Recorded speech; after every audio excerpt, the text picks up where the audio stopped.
Guys, what's up? I'm not doing the stupid bullshit intro. TPA podcast, and yeah, Are you feeling okay, man? what just happened on Monday? Oh, man. Honestly, everything here, like I titled and everything. This is for Roman. Oh, Like this whole week for me has been for Roman. Just best of luck to him.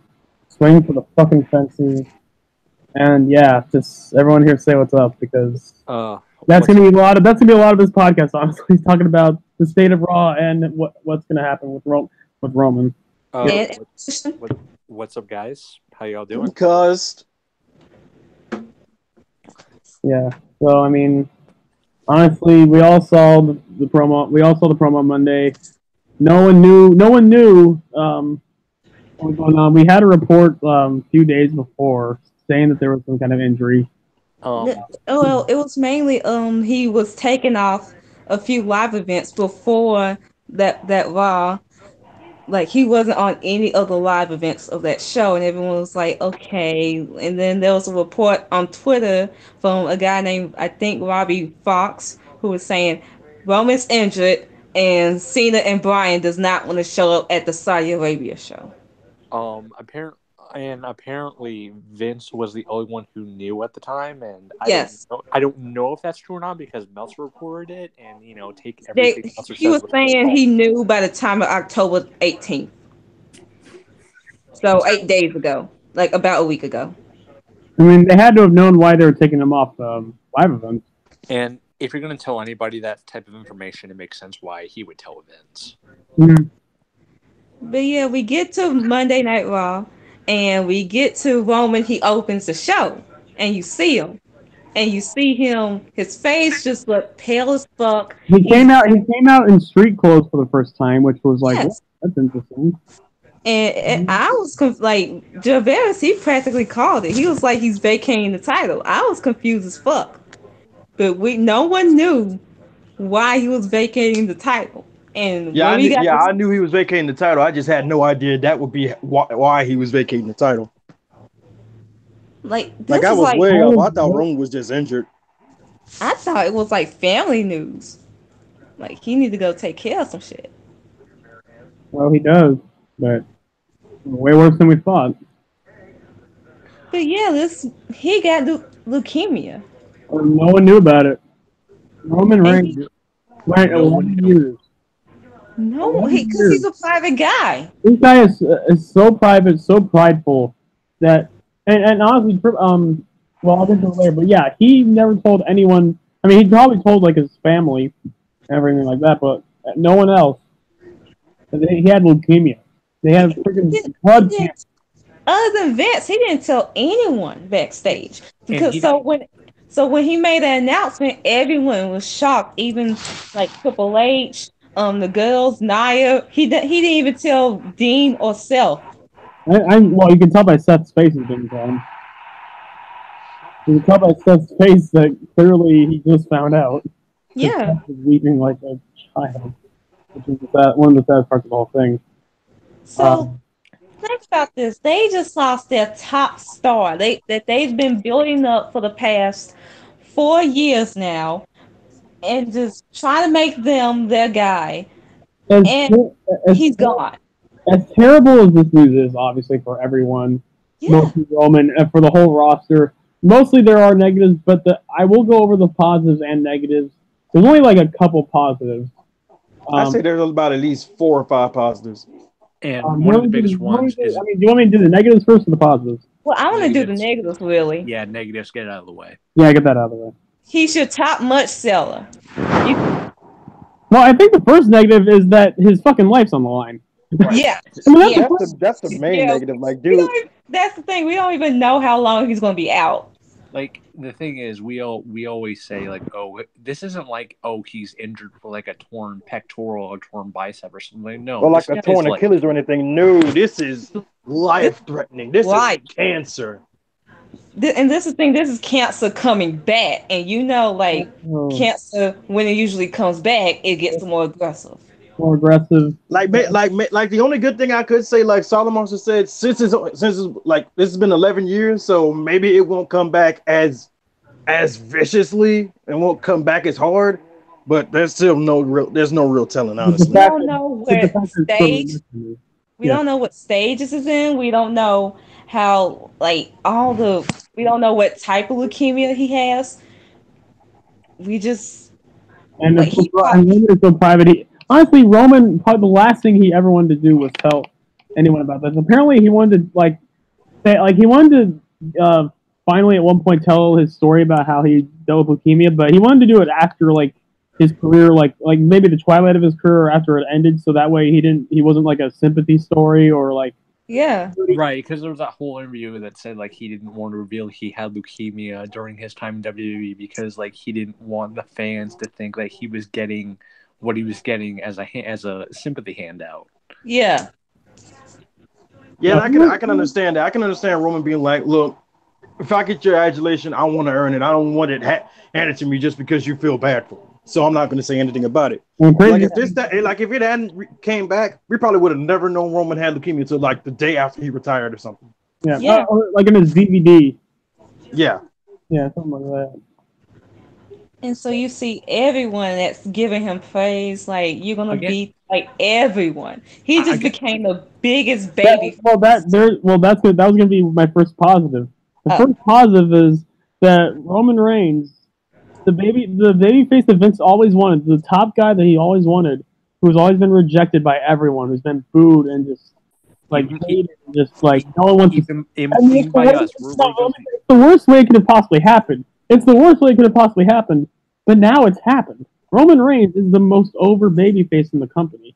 It's one of those. Yeah, when Roman comes back, I'm not even gonna say when, because I'm fully confident and I'm fully hoping that Roman will come back from this.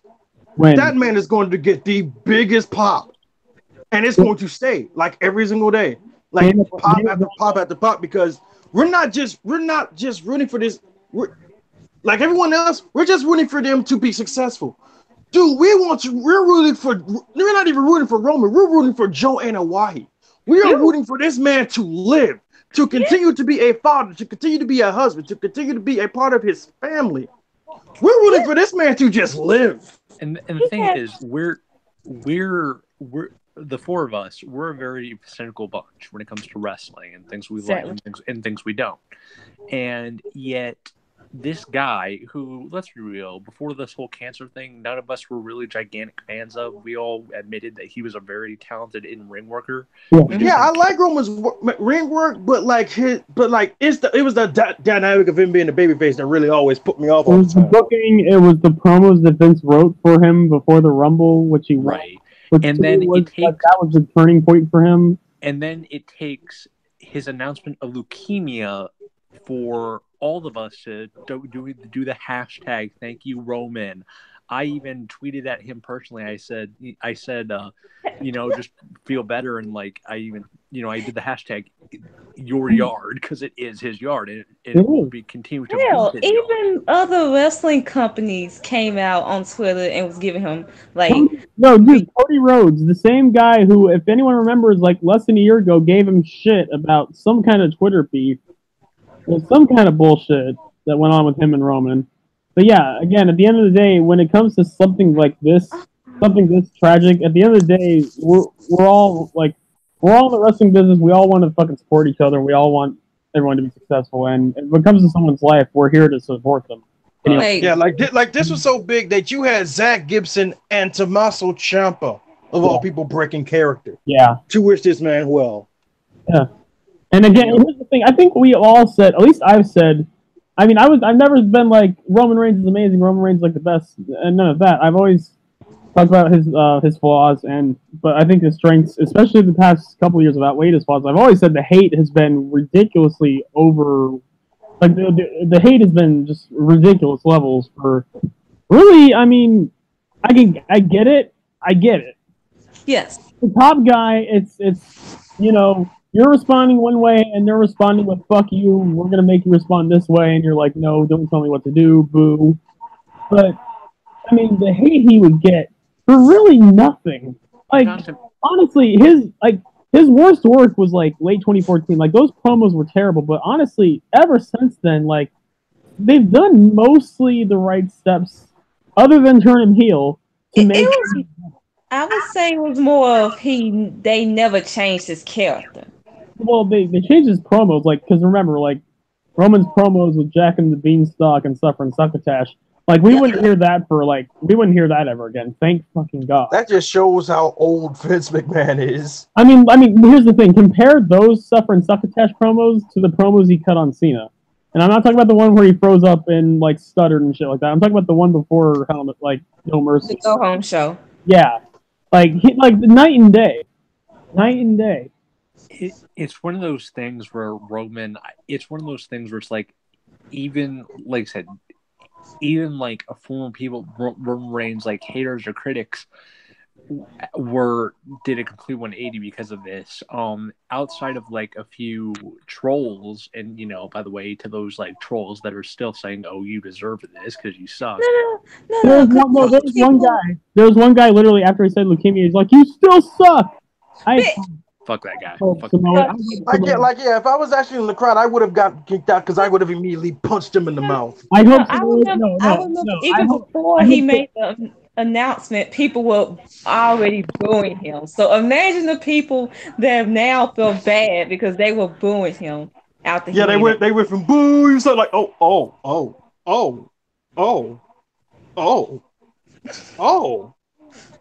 I now feel horrible. I am so sorry. What have I done? What have I become? A monster. Good Lord, I've become what I've hated the most. I've become a mark. Oh, we both had it. Yeah. And then I know there were a few people out there that were saying, "Oh, this could be a word because they trying to get him." Sir. I'm like, shut the fuck up. It stopped being like there's 2 times where you knew this wasn't a word. No, wait, 3. 1, when Roman called himself Joe. 2, when he went up the ramp and the whole embrace with Dean and Dean and Seth, and Seth was crying his eyes out. Mm-hmm. And 3, and the most important one, you had Corey Graves break a character on the verge of tears. Mm-hmm. That solidified it. This was not a work.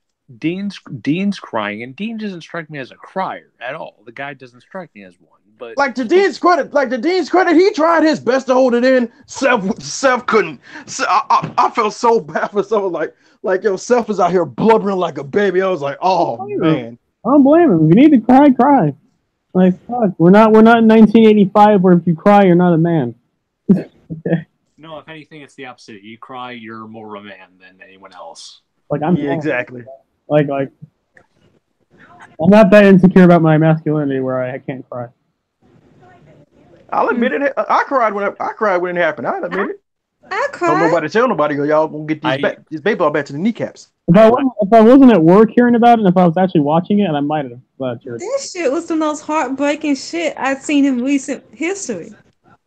This is worse than Edge. This is worse than Daniel Bryan. Because those guys had to retire to injury. Like Roman's probably. I don't want to say it like this, but there's a possibility Roman could die from this. Like I don't want to think in that worst case scenario, but it's a possibility. It's blood cancer. He had to get like bone marrow treatments and all that shit. Be the worst part of it. Like it could take up like 2 years at the max. I thought it was the minimum. Oh. Yeah, I think that's minimum. Oh. Like for blood cancer treatment? Isn't it like mm-hmm. I don't know, like that's the thing. We don't know how severe it is or what stage it's in. We might not know for a while. I don't know, man. I guess there's also some candid interview with Roman Reigns after the thing. I haven't seen it yet. I don't know he was going backstage and just talking to like Nia, Seth, Sasha, Triple H, Shawn Michaels. They were just hugging him. Oh that I saw. I saw the hugging backstage. But I thought I heard something about like a candid interview. Oh, I never saw the interview. If he did have. The biggest positive that I think we could take away from this, and granted, we wish it was under better circumstances, is that what John Ashton pointed out is that the landscape is open. Like it's an open field now. Yes. Where if anyone wants to grab that brass ring, they can. But we still have one more problem. What? In Wait, the what? form of a huge chest tattoo. His name is Brock Lesnar. Hang on, y'all. I'll be right back. There's something going on outside my house. I'll be right back. Oh, okay. Yeah, we still have Brock Lesnar. Oh, fuck me. I forgot about that. Yeah. That's the one problem. And if this results in Brock winning the title again. Can Brock just go away on his farm? No, you know what? I'm gonna put on my good boots. Now I'm gonna go Saudi Arabia. Wait. Don't go over there. Fine, I'll go mind there real quick. and I'll beat his ass. Fine. Let's go. Let's go, Brock. Jeez. Like I'll fight the UFC fighter. Hell yeah. Hell yeah. Yeah, I ain't got nothing to lose. I'll fight the guy that was 5-4 in the UFC. Hell yeah. I'll give him diverticulitis again. I'll do it. Again, seeing as how Roman just had leukemia, I don't want to make fun of someone for their fucking disease. Come on, let's go. I mean, the fact that Brock, here's the thing: the fact that Brock beat diverticulitis, honestly, is another fucking amazing accomplishment. And I can't. Well, diverticulitis. I mean, it's not as bad as blood cancer, but still, it's like. Well, yeah, let's go. Unlike cancer, diverticulitis, you can get like treatments and cures for it. It's not like that bad. I mean, it's bad, but there is treatment for it. But that fact that he's fighting with it. Right. Yeah. But yeah, let's go fuck Brock. Let's go. I mean, you can do that. Yeah, you. Take another. I'll let you have that. I ain't got nothing to lose. I will not take another 1-year title reign with this bloated as fuck bastard, and then one that shows up wherever he fucking wants to. Let's go. Let's fight. But Asia, he hops up and down. I don't give a fuck.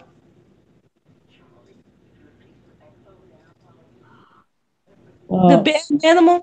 I would not praise the bare minimum bullshit. So yeah, like I said, I mean, outside of Brock, like I said, the biggest positive is that like it opens up the field for anyone to grab that brass ring, which I feel like Vince at this point will take anyone. Ashton refers to it as the Fortunate Four, and I think it was Braun, Seth, Dean, and Drew. Well, here's the thing: when you really look at it, you have to look in the context of when John Cena, when he was going out his way out. They wanted someone that could basically have that family-friendly image, appeals to women, appeals to the kids, and good in the ring, and that's why they went with Roman. They're going to do probably the same thing with Roman and see who can appeal to women, to the kids, sell a lot of merch, be a good wrestler, and... Well, I mean, I don't know. All of it, Drew. All of it is Drew. Drew, that's the thing with Drew. He does have the body. He is good looking, so he could appeal to women. I don't know. We don't know about the merch sales yet. He is a good wrestler. The thing is, I don't know if he appeals to kids. Oh, how does Roman appeal to kids? Well, if you sell his story about like Drew, he was outside the company, he got better, then maybe he can appeal to kids. Well, kids don't care about that. Now, here's the thing. I think maybe Seth. I think Seth can appeal to kids, especially with his outfits. Like they can look at like the fucking Power Ranger kind of outfits he has. No offense. Well, with how Roman he appealed to kids was more of he was a father. I don't think kids. Well, here's the thing: kids don't care about that. They care about like, oh man, look at the cool things he does, or like honestly, he's like Superman and shit like honestly, that. Even though those promos were pretty bad, the promos about Jack and Beanstalk and Suffer and Succotash, I feel like those actually kind of did appeal to kids. Those kids probably rolled their eyes. But as far as Roman, like him being a father, I don't think it appeals to the kids. I think it appeals to the fathers and the mothers. Probably especially the mothers. Okay, I'm back. Hey man, we're just talking about like the four that we feel like are like in line for that spot, like Braun, Seth, Drew, and I don't even see Braun, to be honest. I think that shit. Braun's a guy I know appeals to kids. Like I know a bunch of kids love Braun Strowman because he's like but he's not. Especially boy kids. Kids love destruction. Okay, Yeah, ultimate kind of like Braun is the equivalent for kids to monster trucks. See, Yes, but here's how I see it. Braun is more in that spot of where Kane is at. He is not face material. see, the one I was thinking that has all of that is Finn, because Yes. good in the ring, Yes. really good in the ring, He's good good. enough on the mic. Yeah, Yes. on the mic. Appeals to kids because the demon. The demon, Yes. exactly. Yeah, that appeals to that should appeal to kids. Appeals Good to the looking. LGBT community. Yes. Yes. But Vince doesn't care about that. But anyways, yeah. Finish your perfect candidate. Finn is a perfect candidate. But I mean, and he did beat Bobby Lashley, so maybe we could put him in the Fortunate Five. I mean, we would have had Bobby Lashley probably, but now we hear news about I would also like to put Elias in there, but yes. How do you guys feel about? By the way, you have to really think about it. Who is going to be your next face of the company for the foreseeable future until Roman gets back? It's not like when people are saying Braun, I don't see Braun as the face of the company. I mean, I can see it. I mean, he has. I think he has the over the top personality. I think he's charismatic as all hell. I think he can do it. I think all of these guys, in their own ways, can do it. It's just whether they give him the ball or not. I think they all can do it. It's just who can do it the best. I don't know. Like I've been saying, it could. Yeah, like I'm saying, it could be Drew, but like they have to turn Drew face first. They have to separate him from Ziggler. But we're talking about because we're appealing to kids, appealing to women, we're going with what Vince goes for, the good enough in the ring, all that stuff. I think Seth has all that. He appeals to kids with the Power Rangers outfits and shit. And selling much, you gotta factor in much sales into this. That's why the Roman was pushed as hard because he was at one point the top much seller. I mean, Seth Rollins at one point was the #1 merch seller when he first came back. That redesign, rebuild, reclaim shirt, that was the #1 shirt on the fucking WWE shop, period. Exactly. Honestly, to me, it's Seth Rollins. All right, guys, I'm back. I take care of something. If I had to rank, here's the thing: if I had to rank the four between them, #1 is Seth, #2 Drew, #3 Braun, #4 Dean. Sorry, I mean, Dean. after the segment, This is the thing about Dean. I'm sorry, but Dean should not be appealing to kids. Dean should be the rated R guy. After the segment on the end of the show on Monday, Seth Rollins should be the top babyface on Raw. Well, okay, so here's the whole thing about appealing to kids. What do kids who like wrestling, what do they like? They like destruction. They watch wrestling to see people hurt each other. So they Braun, like colors and cool shit. That's why I said Braun is the perfect kind of thing, because again, he's the equivalent to monster trucks. They like seeing big men destroy things. It's yeah, Braun, get him, yeah, tip over that truck, yeah, break that stage. That being the case, dude, kids would have loved Kane. Well, they did. Well, but you can't take Kane seriously as the face of the company. I mean, you never kill him, unfortunately. You really can't. I mean, maybe you can. Well, I say Kane when having a casual fan look at it and you have a guy that's basically shooting out fire and the perfect representation to have on Good Morning America. Exactly. That's my thing. So when you have someone like Braun, it's like. Well, here's the thing with Braun. I've heard Braun in shoot interviews. The dude is actually really he's pretty articulate. Actually, you'd be surprised. Dude is actually I don't know. He's very multifaceted as far as what he can do. I'm just saying, man. I think Braun has it. I don't know. I think they've kind of. I mean, they kind of are. If they do it, it's probably a little bit too late because they should have done it a while ago. They should have did it in his first match against Brock, honestly. Yep, no mercy, baby. So we've got I thought there was Great Balls of Fire. No, wait, no, Joe was Great Balls of Fire. We've got our main group. So are we saying Drew for the most part? I'm saying Seth. I'm saying Seth. I'm saying Drew. So it's a tie between Seth and Drew, I guess. I honestly, like I said, for me, just because he's got all the bases covered, I would say Finn. Yeah, I mean, okay, so Seth wins 2-1, I guess. But yeah, Finn is a good one to put in there, I guess. So especially Demon more often, or at least on the big shows. Right.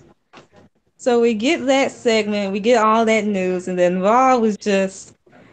It was hard for me and Jarvis to watch the whole show. It was just sad. Like we just couldn't get, and not even Sasha, because she had her match shortly after the Roman segment, and even I couldn't get into the show after that until we get to the ending of Raw, and you had the main event of it being Drew and Ziggler versus two-thirds of the Shield now, Seth and Dean, for the tag team titles. And me and Jarvis are pretty much calling it that they're gonna win back the titles and they're gonna do it for Roman. We were right and wrong at the same time. Yep.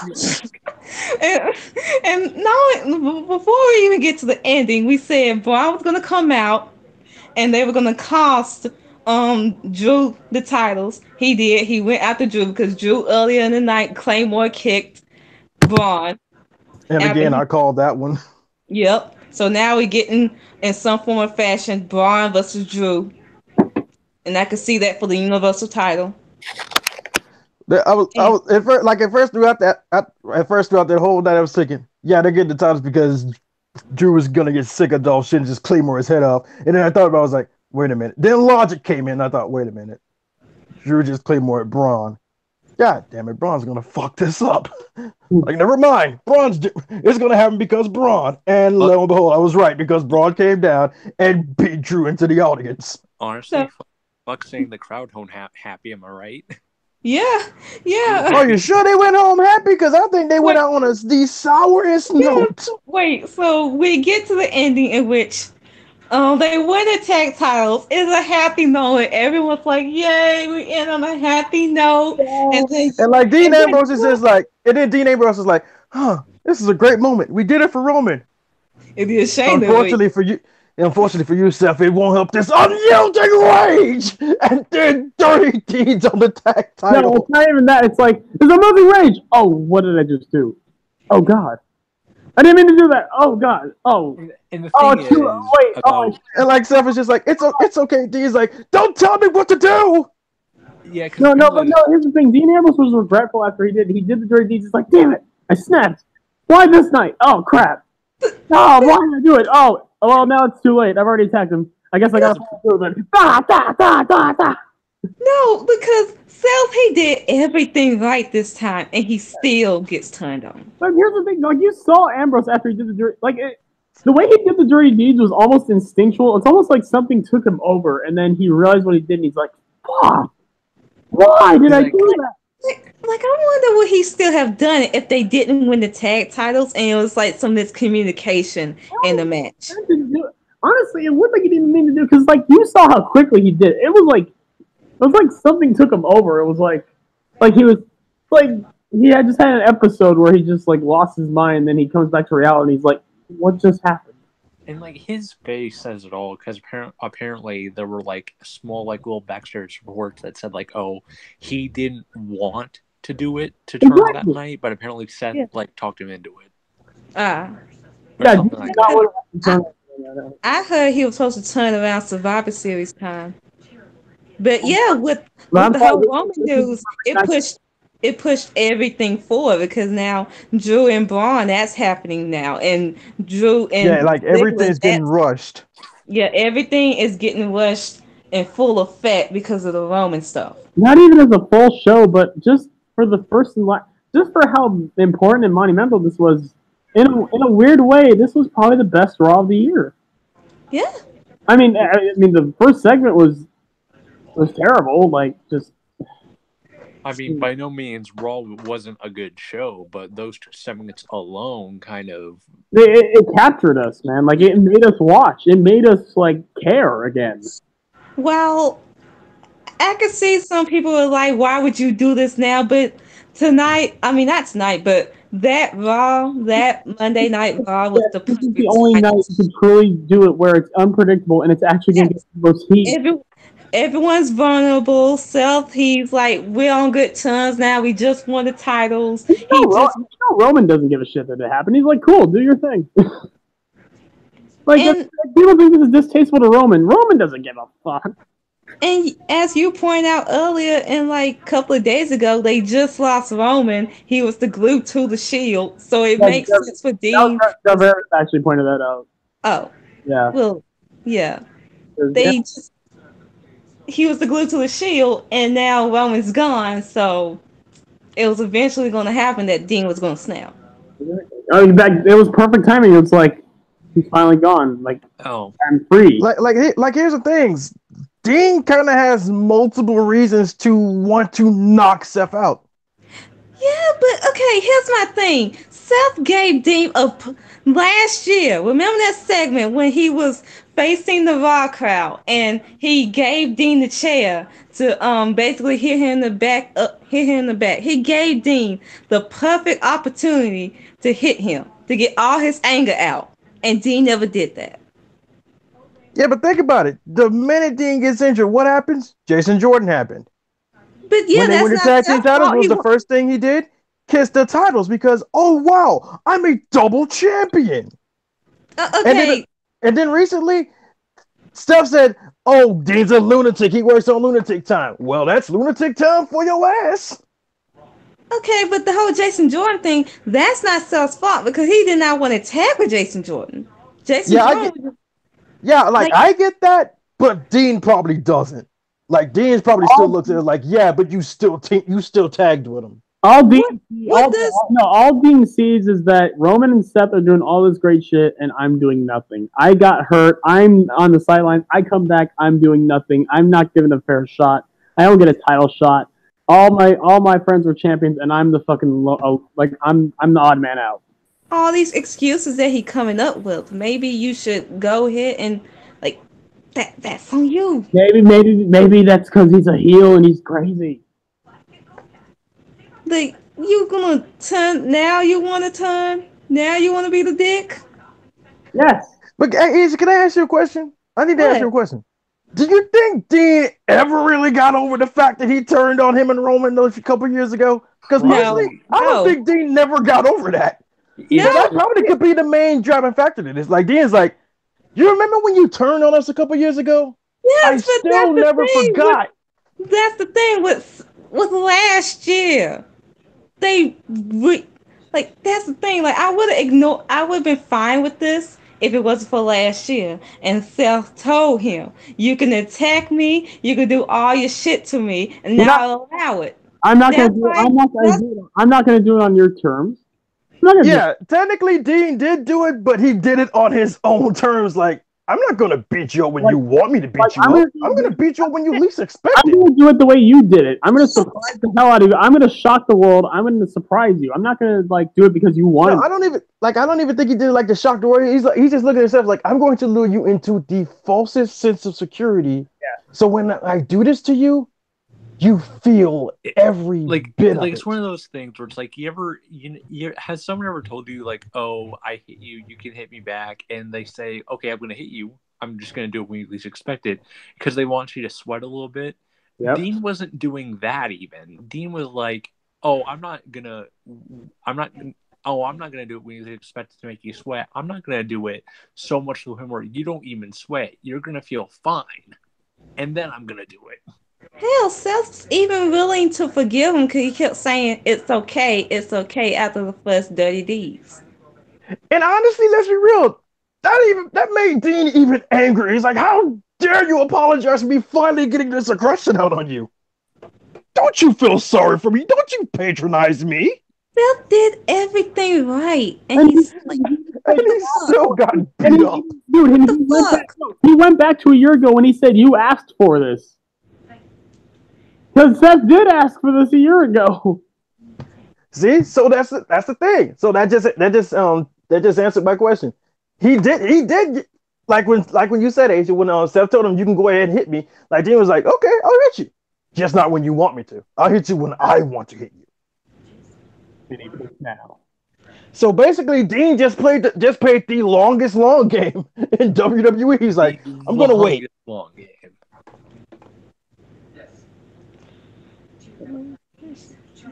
But yeah, I do feel bad for Seth. Like Seth did everything he possibly could to do right to redeem himself, and then he still got beat the hell up. on the same night with the Roman thing. So he lost 2 of his brothers in one night. Oh. I mean, at least he has 2 titles until they stripped him of the titles because Corbin's a dick. Until somehow until Dean screws him out of the IC title too. We pretty much called it. It's going to be Baron. He's going to force Seth to compete and defend his IC title against Dolph Ziggler, and more than likely he's going to lose it because Dean. And yeah, because here's general manager. And Baron Corbin's going to strip him of the tag titles, obviously. Oh, Asia. We have one more thing about Raw we need to talk about. What? Actually, no, not Raw. What? Good old, sweet, lovable. What? Ronda Rousey. Oh, yeah. I thought y'all talking about this when I went outside. Let me get to this bitch. Let me get to Ronda Rousey. I have a rant too, but it's not on Ronda. That's Asia's thing. My whole rant's going to be about the whole people defending Saudi. But I'll get to. But Asia's thing. Oh Jesus! I'm having a middle finger for that. I honestly got nothing to say about it. Y'all go ahead and have at it because I've said all I had to say about it. I did not want to give this bitch a chance. But everyone was jumping down my throat saying you need to give her a chance. She broke down doors. She did shit in the UFC. All this fucking bullshit. Which, congratulations, you did all that, I guess. So she comes in. She gets the Mania match. Her first match is at Mania. She impressing people. Okay. And then we hear about Alexa Bliss. Breaking news, everyone. If you have not heard, Alexa Bliss is now injured and she will not be competing at Evolution. She will be at ringside, but she is not in the match. Because at least she's going to be at the show. I thought she wasn't going to be at the show at all. No, she's going to be at ringside, but she will not be competing at Evolution. That does suck.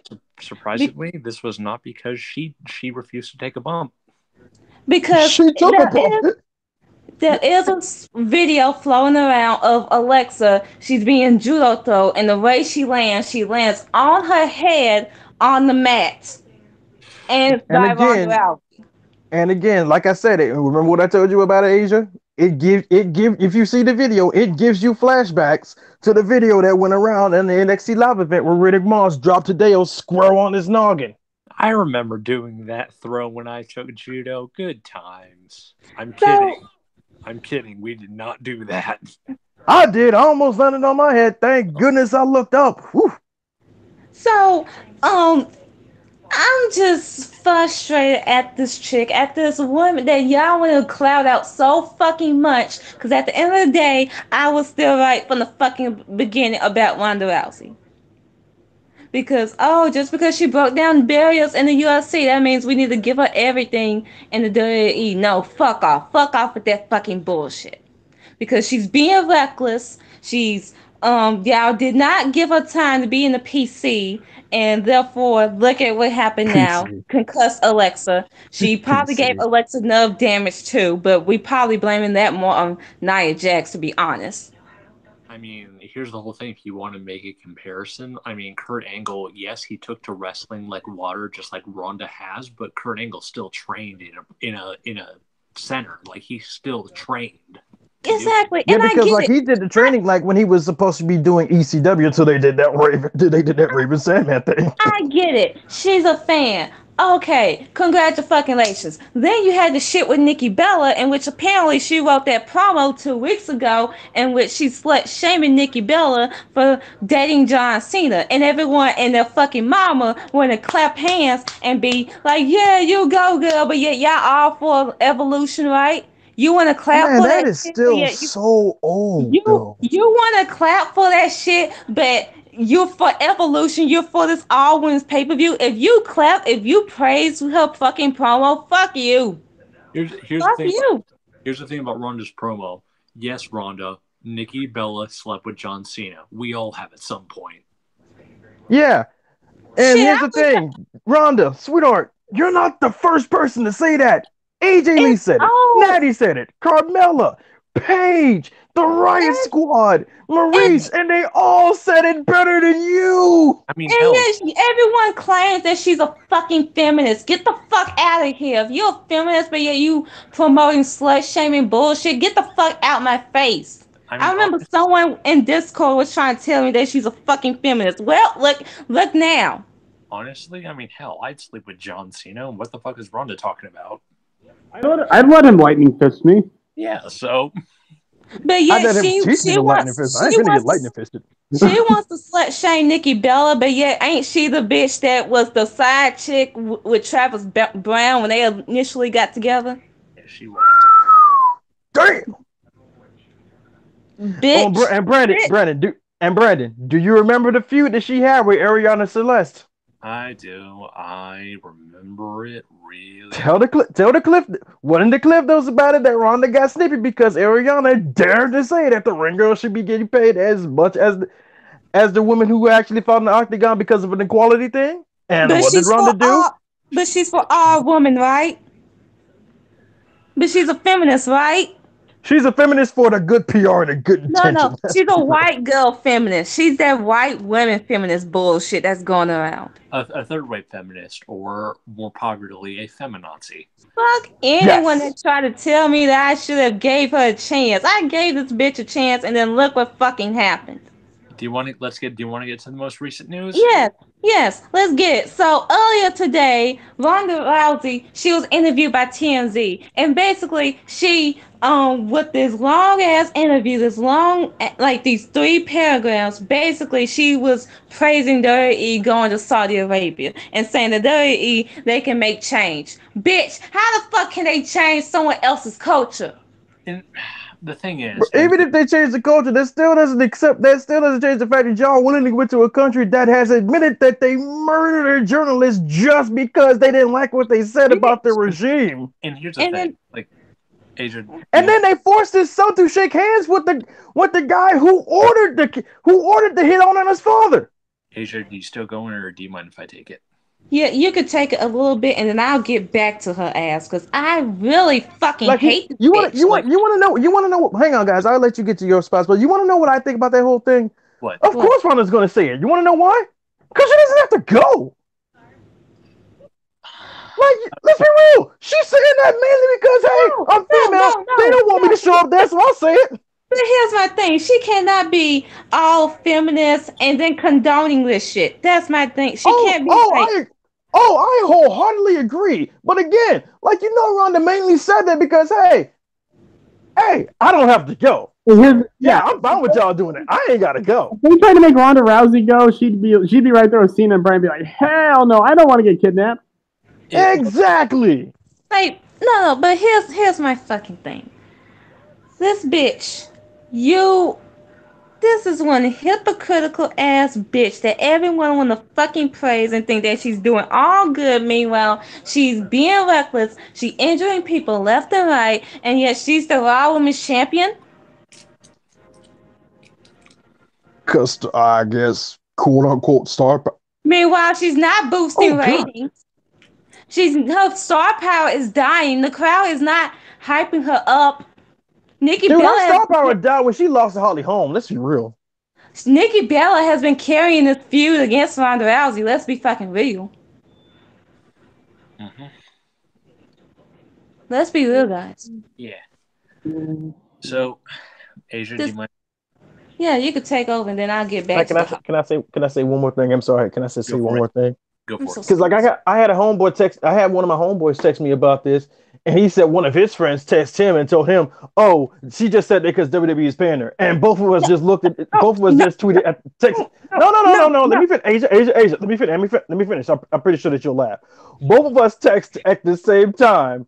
She's only saying that, or she's only saying that shit because she ain't gotta go. I'm sorry. I personally thought that was funny because we texted that at the same time. No, because there is a thing called no fucking comment. I guess everyone in the WWE locker room don't know that fucking phrase, do they? Yeah, I know. I'm just saying, no amount of money will get me to change my morals. Okay. I don't care how much you're paying me.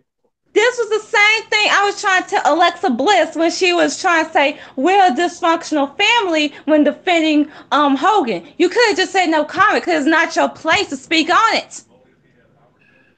Y'all don't use fucking common sense, but yeah, y'all ain't defend y'all mediocre, shitty ass, problematic ass faves.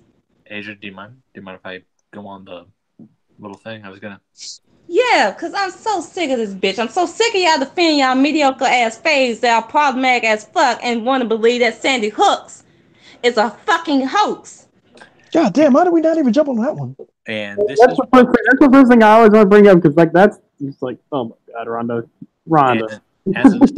As an aside, before I get into my thing, this is why the white girl I stand actually has talent. Dana. And No, once again, reason 300. And again, sorry, Brandon. And again, reason number 3,700 of why I think most white people are stupid. Well, actually, Cliff. Would you believe I actually got called out for being racist on that too? Like, I'm sorry, Rhea Ripley. I'm sorry. Shayna too. But yeah. Well, Shayna like, is Shayna like, Shayna's white, right? Or yeah, no? She's just real. She's just super tan. Okay. Yeah. Okay. Okay. So my whole yeah, because everyone says she looks like Bailey, so I'm like, is she Latina? No, she's just really tan. Okay. So my whole thing, Asia went after Ronda. My whole thing is going to be rather more so just the defense of this whole thing. Oh, well, let me get in position. Give me 1 second. Okay, go. Okay, so people are defending this thing like, oh, WWE can change Saudi Arabia's culture and their government for the better. And the problem. When have they changed anyone's culture? Come on, y'all. Let Brandon speak now. Let the man speak. Okay. The problem is, you can tell it's not coming from a place of being genuine. It's a marketing strategy. They're not even really marketing it that way. Is that they haven't really done any press releases of, oh, we want to change Saudi Arabia's perception of women for the better. Remember what Sasha and Alexa did in Abu Dhabi? That was really awesome. Yes. Yeah, which got the match that they had that got this is Hope Chance. Yes. Right, yeah. Saudi Arabia isn't even giving those women that opportunity because they don't want the women to be there. Saudi Arabia ain't Hope. So, yeah. Abu Dhabi is more liberal compared to Saudi Arabia. Right. It's one of those things where it's like, I can understand the WWE. I can understand people defending it if WWE had the genuine mindset of, we want to go to Saudi Arabia with the intention of making that place's perception of women better. Yeah, but Brandon, like you, me, Asia, Cliff, and everyone in the world know outside of WWE knows that's not why. They're just doing this so they could have. They're using it as an excuse to excuse the fact that they're basically, instead of saying like coming out and just saying like, yeah, we're only doing this because we're getting paid a bunch of money for it. Blood money. It's one of those things where it's like, if WWE were more genuine within that, they would genuinely wanted to do this as a way to help with women, the perception of women in wrestling and in general in Saudi get better, then, hey, I'd be cool with people defending it. I would actually watch the show if that was the intention. But that's not the intention. What is the intention, Brandon?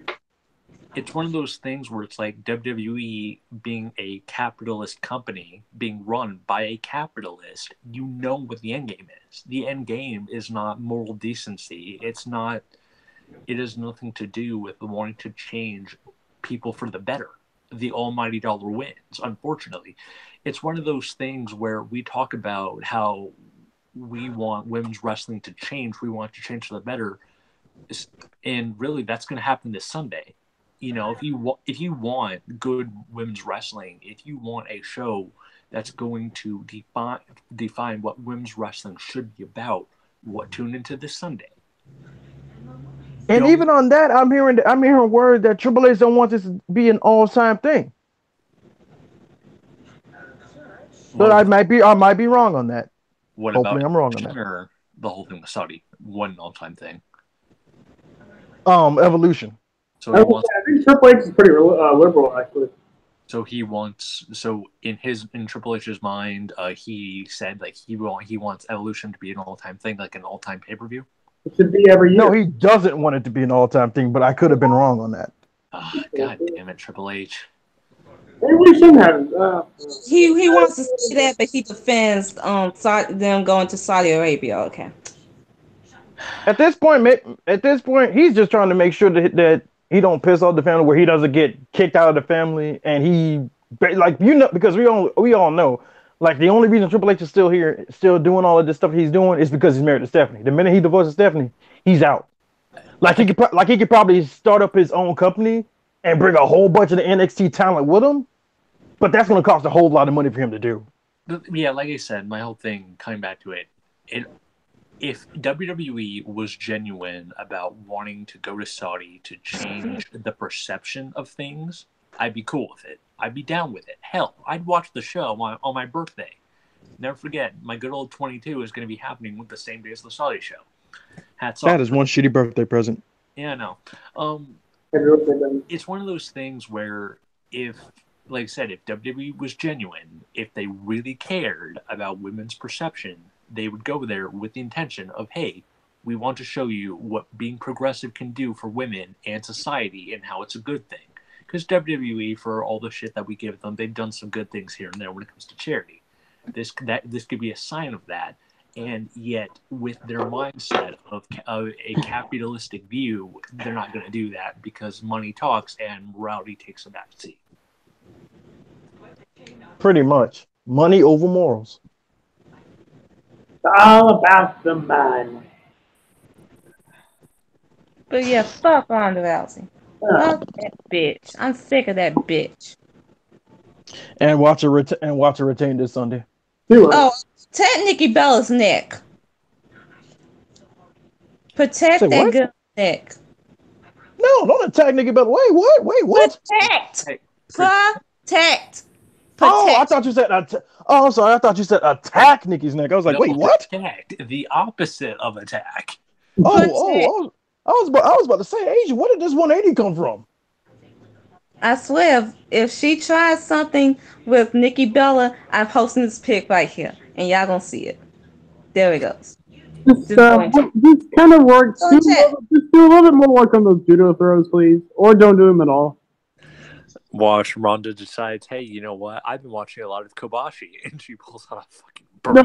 No, she's not doing a burning hammer. No. Or we are not going to have her disrespect the beast that is Kenta Kobashi. Or she could go back to the UFC and just be a quitter all over again. Shit, they ain't taking her back. Dana White ain't taking her back. Dana White knew after that second loss to Amanda Nunes that all of her star power that she had left after getting beat by Holly Holm was gone. But yeah, let's stop talking about mediocrity and actually talk about someone that's great. So we get into the good stuff? Yes. All right, cool. Wait, where are we getting to? We starting off with Wrestling Wednesday, or Wrestling Wednesday? I guess. Should we start like in order? Should we start with NXT UK because I saw both episodes yesterday? Yeah, sure. Why not start off with NXT UK? Can I start with just talking about one man who I feel is the future of professional wrestling. If not, he should be the president and the top guy in professional wrestling, given in about 5 more years. Zach fucking Gibson. He is pure gold right now. There is no I can go on forever. I've been a fan of Zach Gibson for a long time. Since his match with Pete Dunne and stuff like that. I've been a fan, but it's just been hitting me watching all the progress stuff. Just this is a once in a lifetime kind of guy. Like the heat that he gets, it is so rare, and it's been consistent. This is one of those guys. Like, here's the thing with Tommaso Ciampa. We talk about Tommaso Ciampa got all this heat. Like he's the best heel in the business. He's already getting cheered again. You noticed this, right? You just noticed the cheers from Full Sail, right? Yep, Full Sail once again proving how stupid they are. Stupid. Like Training Ciampa. Zach Gibson ain't getting any of that. No. Nor will he ever. Well, also, I think it also has to do with like where they are because I think British fans tend to follow. Oh no, they love Zach Gibson. They know what to do when it comes to Zach Gibson. I think like British crowds are better at like following the narrative. They really are. They're better at following the narrative and better at following like. I mean, it could also be because the booking and the talents actually do their roles right. Right. I mean, that could just be a thing. Zach Gibson kind of does his role better than anyone. There's no one. Yeah. And on a side note, you know that Zach Gibson low-key hates Dahlia Black's guts for starting that chant. Oh, dude, I mean, Asia thinks that shit is nasty, which it kind of is. The shoes off. On. Well, my best bet is I think they take the shoes off to throw them at Gibson, but then you're losing your shoe. Well, at least they don't do that. Well, I mean, Asia they haven't done it yet. Well, I mean, Asia, isn't your whole thing throwing shoes at people, like throwing heels? Oh yeah, like I'm gonna throw my heels at you. So yeah, isn't what they're doing basically what you want to do?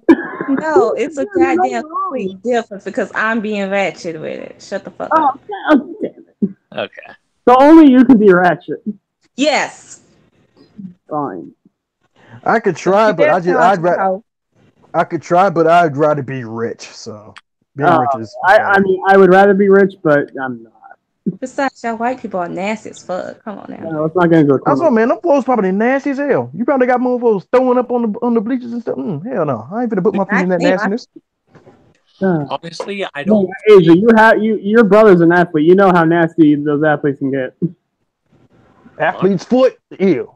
So honestly, in my opinion, I don't think the second episode was as strong as the first one. But as still really good. As far as the matches go and like stuff like that, I agree. But again, guys, I mean, here's the thing. For someone like me who knows about Zach Gibson and has seen his stuff and has been going on a marathon of his stuff, like not just his mic work, which is exceptional, not just his promo on Internet Fans, which is amazing, the one on WCPW, but his in-ring work as well. He makes a freaking hammerlock legit.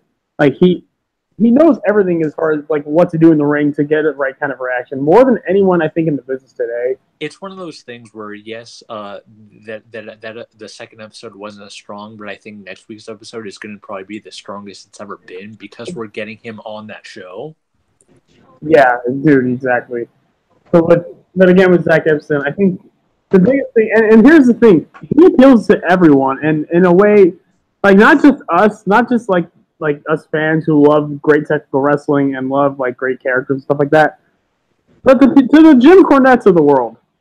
Even you can, like, all of you have been wanting forever to go back to the times where heels are heels and are hated and cause riots and all this shit. No one does that anymore. Zach Gibson, like, every fucking night, they had to edit out chants of shut the fuck up. Oh my god. This guy is a heat magnet everywhere he goes. He literally, I couldn't even think about the rest of the episode. Zach Gibson is just, he's the best thing in pro wrestling right now, and I just have to get that out there. He should take the title off Pete Dunne. Like, no, there's no one else. No, not Noam Dar, none of them. Zach Gibson. He needs to be running the show, and he needs to hold that title for like 8 or 9 months until you get the hottest babyface ever to beat him for it, and that crowd loses their fucking minds. It's too easy. It's too easy. So yeah, the one, like I said, I don't think the matches on on episode 2 were as strong because I couldn't really tell you any of them minus Wolfgang and Tyler Bate. I'm okay with Wolfgang. I'm just like, I don't know. I actually forgot Wolfgang existed. I haven't seen Wolfgang since that UK show where he faced Adam Cole for the North American title, and he was so bored that he got Adam Cole a babyface reaction. I was gonna say, like, Adam Cole was so much more over, and Wolfgang got booed in his own hometown. That is sad. Damn. Well, actually, no. Isn't he from like another country? Isn't he from like Scotland? Scotland. Yeah, he's from Scotland. Okay, so that's not technically his hometown, but still a little closer to England than where I'm close from, Panama City. So yeah, it was alright. I can't wait for Gibson next week. Also, another thing about Gibson, his promos, everything he says is true. He did wrestle 3 matches in that one night. And yes, he did face Pete Dunne while Pete Dunne was 100% fresh and while he was worn out. And still nearly beat him. What's up? I said, and still nearly won. And still nearly won, like in a 20-25 minute match. The promo in WCW where he cut on the internet fans and like them doing the stupid one fall thing and basically bashing New Japan. He was right about all that too. Like that's the best kind of heel where like they tell the truth and it's like it makes you hate them even more. Like, he's got fucking everything. And of course, I mean, the only thing he doesn't have, I guess, is that look that Vince. I mean, Vince will just look at him and be like, "No, ew, get him off of me." But he looks like a more evil Sami Zayn. Dude, yeah, he dresses like a more evil Sami Zayn. Like he just has that resting bitch face. Honestly, to me, that punchable face and that punchable voice, where it's just like, I don't know why I hate you, but I really fucking hate you right now. And if you just walk up to him like, I don't know why, but I have this incredible urge to punch you in the throat and watch you gasp for air. It's like I've met you for 10 seconds and I hate you more than anyone in my life. I don't even know why. What have you done to me? I don't know what it is, but fuck you. So yeah, I think it was pretty solid. Like I said, the matches minus Gibbs minus NXT UK is just starting up. I mean, also I do love like the Eddie Bennett segments are like the most progress thing like ever that I've seen. They're like, very progress. So like I'm like, am I watching progress now? Like the I know I've been joking around. I've been joking around saying like, oh, NXT UK, it's gonna be progress in 77 or whatever. Like, because here's the thing about progress: the way they shoot their vignettes in those kinds of packages, they do them like close cam. Yeah, they have someone just talking to a camera. They've done those a lot with Jimmy Havoc's promos. When it's just him, it's him close to the camera. Like that's kind of what they did with Eddie Dance here. I really like those promos; they're amazing. Yeah, I remember that. Like he had the same kind of sit down interviews where he would like do stuff like that. It was like straight out progress, man. Even the lighting was kind of the same. Like I was just like, dude, I mean, they literally brought up like progress, like you hear voiceovers, no progress, champion Pete Dunne, and blah blah blah. Like I mean, it's not just progress. There's also some ICW in there. There's some ICW, but it's mostly progress. And I guess they're pushing Ashton Smith. I'll give him a chance for now, but see, and that was one of the matches that was really forgettable to me. I mean, the first name alone, right? Jeez. Wait, who are we talking about now? Ashton Smith. Ew. What? Who is that? Ashton Smith. He's like the tall black guy that's on some progress shows, and he was on NXT UK this week facing some guy. I don't even know who it was. It's okay. Here's the whole thing. Wrestling is based off of your in-ring work and, more importantly, the character work you do. It's all about character and how you present yourself, whether that be a gimmick or a persona. You know who you are, but turned up to 11. Which is the best one. What is Ashton Smith's character? What is he? Basically the UK version of Kona Reeves? No, well, he doesn't have the annoying factor of Kona Reeves. Like that's what makes him almost like worse. I don't even hate Ashton Smith. He's just kind of there. Like, okay, I talk about wrestlers being bred, like wrestlers being like just kind of generic and things like that. He's not even bred. He's like, what's more like plain stale bread as far as food?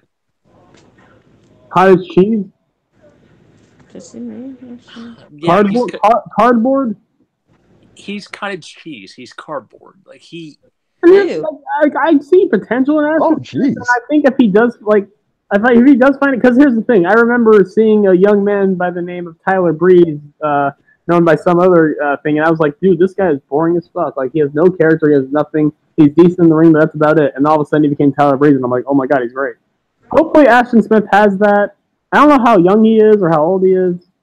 I think he's like 22 or 20. Oh yeah. Oh well, that's the case. He has time. Like I ain't gonna fucking like bash him right now. Like I mean, he has time. I mean, but for now, yeah, it was one of the weakest parts of the show.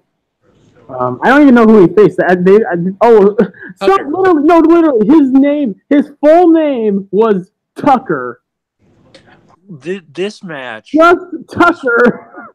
This match was pretty much two generic jobbers going at it. Like that's what this match was. Tucker. Is it bad that I fell asleep during this match? No. Going back to the George Collins skit, like, hi Tucker, I'm tough. Oh, dude, I'm Tucker. Fuck Tucker. Tucker sucks. Okay. Yeah, that was pretty much NXT UK. Do you guys move on? Live. What? 205 Live. I was going to mention that Tyler Bate versus Wolfgang was pretty good, but yeah, it was good. It was not as good as the first episode, but yes, 205 Live. Oh my god, I actually missed. That's all I gotta say. I actually missed a good chunk of Wrestling Wednesday because I was at a short story reading of Edgar Allan Poe's poetry with my mom and grandma. Here's the thing. I've only seen like some highlights of the cruiserweight match, and I still have to go see that because I've seen everything else. I've only seen the highlights of it, but I'm definitely gonna watch that match. And just the feud of Mustafa Ali versus Hideo Itami has been one of the best in the company. It's just been like, and this. Have they ever had a bad match? Have they ever had a bad match? It all popped off with Hideo Itami tweeting out, "I respect you, Mustafa." Like that was the Aleister Black saying Velveteen Dream's name moment for me. Like, so I wonder if Hideo's gonna be babyface now. I love him as a heel, though. I don't want to see that. I mean, you can still do the stuff about making you respect him, just make you respect him as a babyface. Here's the thing I'm saying, Trevor, is like heel Hideo has been the closest we've seen in WWE from getting full on Kenta. Shit, you're actually right. That's the thing. We're getting closer. Okay. What are you finna say, Asia? And I was going to say that this is the 100th episode of 205 Live, and they main evented with Mustafa versus Hideo, which was a Falls Count Anywhere match. And Mustafa, he won with the 450, or no, 630 onto Hideo on a table. No, it was a 450. It was 450. Okay, and now I'm honestly glad for us. So wrong. I told you Mustafa was gonna win. So can I just say they're at their 100th episode of 205 Live. Excuse me for having hope. What are they going to do? For you. Yeah, what is 205? You're right. I'm too rich for hope. What are they going to do when they get to 205 episodes? They're gonna have the main event's gonna be Mike. Why do I feel like they're just gonna have a big ass highlight show? Yes. There you go. So they'll have a big ass highlight show, and there'll be one match. It'll be Mike Kanellis versus a jobber. That's it. It'll probably be Mike Kanellis going after the cruiserweight title. And they might have it winning just to end the show to send everyone home in a bad mood. Oh God. But yeah, can we talk about how great Mustafa Ali is? And actually, I'm gonna let Asia have this because she told me. Oh, dude, Mustafa Ali is so good. Like, I like Mustafa Ali. It was just it's just whenever he goes up against Hideo, I'm obviously rooting for Hideo. Oh, yeah. No, I completely get that. Honestly, respect. And I say this as a compliment. Mustafa Ali is a smaller, more flippy version of Roman Reigns. I was gonna say of Seth Rollins, but sure. Yeah. Well, let's ask Asia. Asia, which one is Mustafa more like? A more flippy version of Roman or a more flippy version of Seth? Seth. There you go. But speaking of which, Asia, can you announce? Yes. What's happened? Seth is no longer your number one. Seth is no longer my number one favorite male wrestler right now. It's Mustafa. Jesus Christ, Dean beat the shit out of Seth so bad that she's no longer Asia's favorite. That's what I told her. It's like first he loses Roman, he loses Dean, and now Asia. This has been the worst week of Seth's life. Asia, are you feeling okay? Like, do you have a fever or something? I mean, I need a break. I need a break from Twitwell, period. I have fall break. I might go through a breakdown. I might break up with Cliff soon. Who knows? All the breaks? Yes, all the breaks. Okay. Cliff, you gonna be okay, man? God damn it, Cliff! What? I don't know what I did. I existed. But yeah, Mustafa Ali, this guy, Check my phone. He's Yeah, so go on. good. this He's man, so good. he is so good. And I told y'all, he should have won at Mania. But now let's give the belt to Cedric. And I mean, in Sex's defense, he should have been at the belt, but then Enzo fucked around and got fired not through no fault of his own. not Yes, to mention, no, this guy, this man, he is a great seller. He sells. he You sells like did he died. nothing. He Okay. sells like he died. He's a great seller. He's a great baby face. His promo last week before the match with Hideo, it was good. Like good. Why isn't this man cruiserweight champion? Not to mention, outside the ring, this guy is such a nice dude. That's what really gets me. Mustafa's one of the coolest dudes. Like it just seems like just a genuine like he's always doing charity work. He's always like improving, always training. He's like one of the coolest I guys. just want to like, if I meet him, I'm an autograph signing as a guy, as a 21, soon to be 22-year-old male. I just want to give this dude the biggest hug in the world. Yeah, same here, honestly. You're not even wrong. Like he and Sammy would be like the two guys like that. I'd just be like, dude, you guys are amazing. Never stop what you're doing. You guys are the two coolest people on earth. But by the way, did you guys see what Sammy has been going off like just with tweets about Saudi Arabia? Just want to go about that. Oh, let me go to his Twitter. There's one video where the guy explaining about like I saw that one. I liked him retweeted it too. anything Really good going on. video. Really I was good. no surprise. Oh, well, yeah. Now I'm seeing it. Oh shit. Oh. Now seeing what? I'm looking at Sami Zayn's Twitter right now. It's a lot to do with Saudi Arabia. Oh. I was on Twitter and I just got a notification saying that John and Ashton are about to do preview predictions, which means they're going to do a lot of bitching about Evolution. They can bitch and moan. Their opinion don't fucking matter at the end of the fucking day because they're fucking males. I even told Asia, do not watch it because they are. I'm not finna listen. I'm gonna go masturbate after this. So I'm not gonna listen to their bullshit ass opinion. Well, that's something I didn't need to hear today. I mean, it's Asia. I don't think you can't say you didn't see it coming. You're right. Everyone saw it coming. You're right. And we might as well get into Evolution right now because I mean fuck it. They matter. The women matter at the end of the fucking day. Y'all men, y'all opinion, it don't fucking matter. So it really Okay. Time out. I need to say. So I'm on Twitter and you know the guy who's been sending all these little weird packages to people. Yes, it's it's a white man. Yeah, and guess what? People are already trying to use this as a way to bash wrestling because they said, quote unquote, bomb suspect, not going to say his name, not going to give him that type of promotion, was an aspiring pro wrestler who worked as an exotic dancer. Okay. The exotic dance part is what getting me.